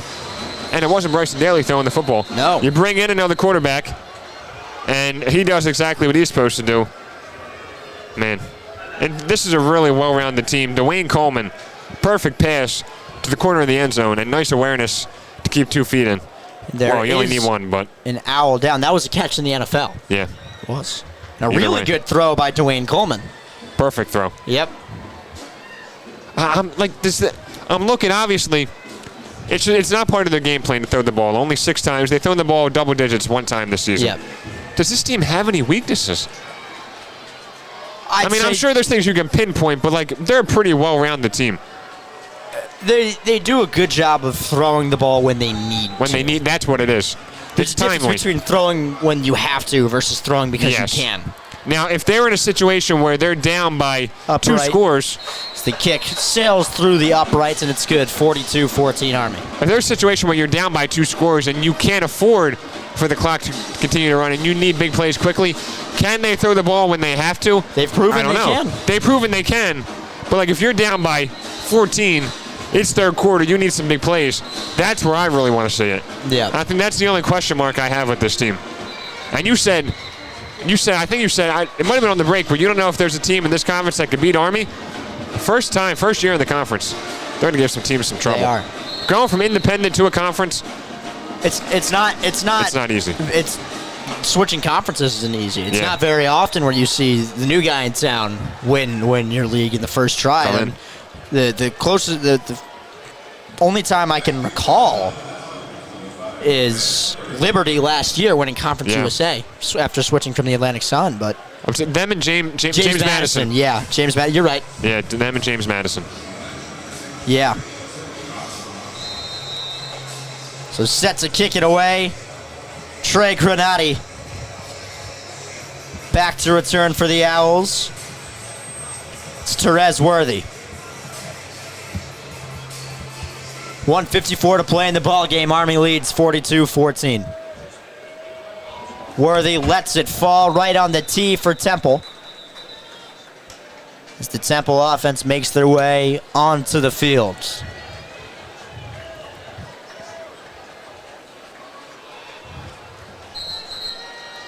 If I'm Temple, I'm still taking. I'm taking a shot or two here. Certainly. If I'm Temple, I mean, you have to. You can't with the 154. You can't just run out the clock here. You got to take some shots. Close game in New York right now. 17-15. Okay. Who's up? Cowboys. Cowboys. Okay. How about them Cowboys? Cowboys are. They're They're making bad. some people worry. Yeah. They're bad. In the game now, it is still Evan Simon rolling out to his right on a design play action. Simon taken down behind the line again. In to make the tackle, Brett Garena. And that'll One- be sack number 6 for Army. Yeah. Anytime your quarterback gets hit more than 3 times, that's a high. You got some worry. 1:30 to play. Simon back to pass.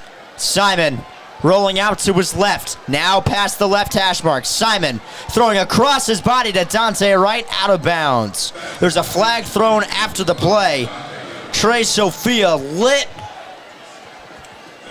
Evan Simon up after the throw. And that's the last thing you want to see, a late hit on your quarterback in a game where it's well over. You're down by 28. Oh, there is no foul on the No play. foul. Okay, well. Jeff Munkin giving Trey Sophia a stern talking to, Yep. regardless on the Yeah, sideline. picking up the flag. 1:21 to play in the game. Trey Sophia trots back out. He'll come in for Dre Miller from Savannah, Georgia.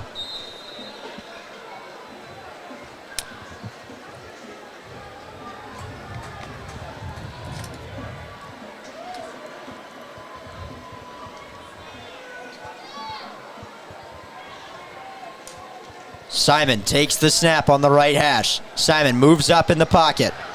Stays behind the line. Pressure bearing down. They got him again. They got him again. Cody Winokur.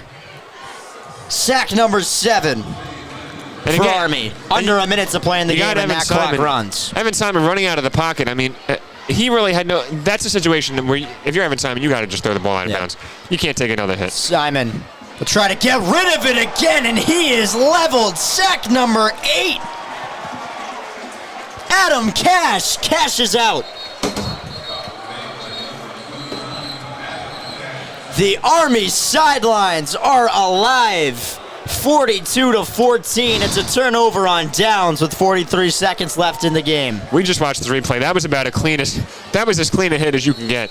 And 3 sacks on that drive for Army. 8 sacks for Army on the game.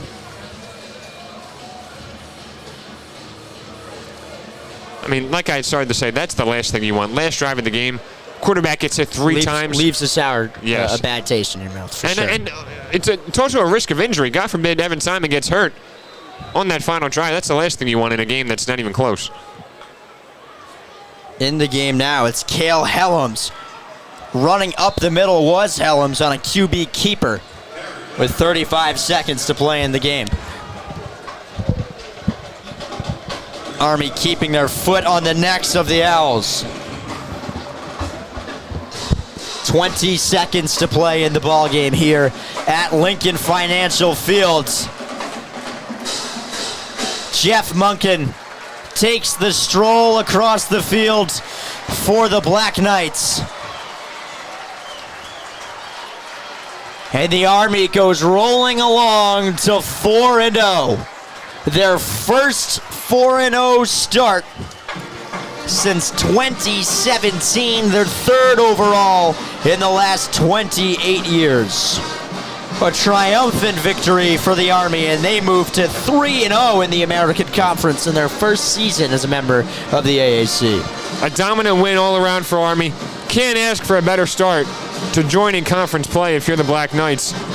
And man, this was about as well-rounded a win as I've seen in a long time. And Temple just no answers for any side of Army's game. The player of the game, without a doubt, Bryson Daly, 154 rushing yards on 24 attempts, 6.3 yards per rush. Kanye Yado, 128 rushing yards on 14 attempts, 9.1 yards per attempt. And Army escapes Philadelphia with a win.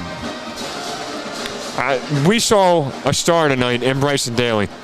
Able to do anything he wanted. I know we mentioned a lot of NFL scouts here. I don't know what his future will hold, but it's going to be fun. I think he's gained a fan. Well, he's gained fans in both of us. Yes, he's gained fans in both of us. Where, I mean, just watching him play, I'm going to be looking at Army a lot closer now, simply just to see what he's going to be doing. And of course, the fact that they're in Temple's conference, Yep. You're going to be looking regardless. But Bryson Daly, what a player, what a game. He's gained a lot of fans, not just with us, but anybody that was watching this game on ESPN. And listening to us at home. Yep. The heroes of America sit on top of the American Conference. For myself, Pat Dallahan, and Zach Silverstein, here at Lincoln Financial Field, the final 14.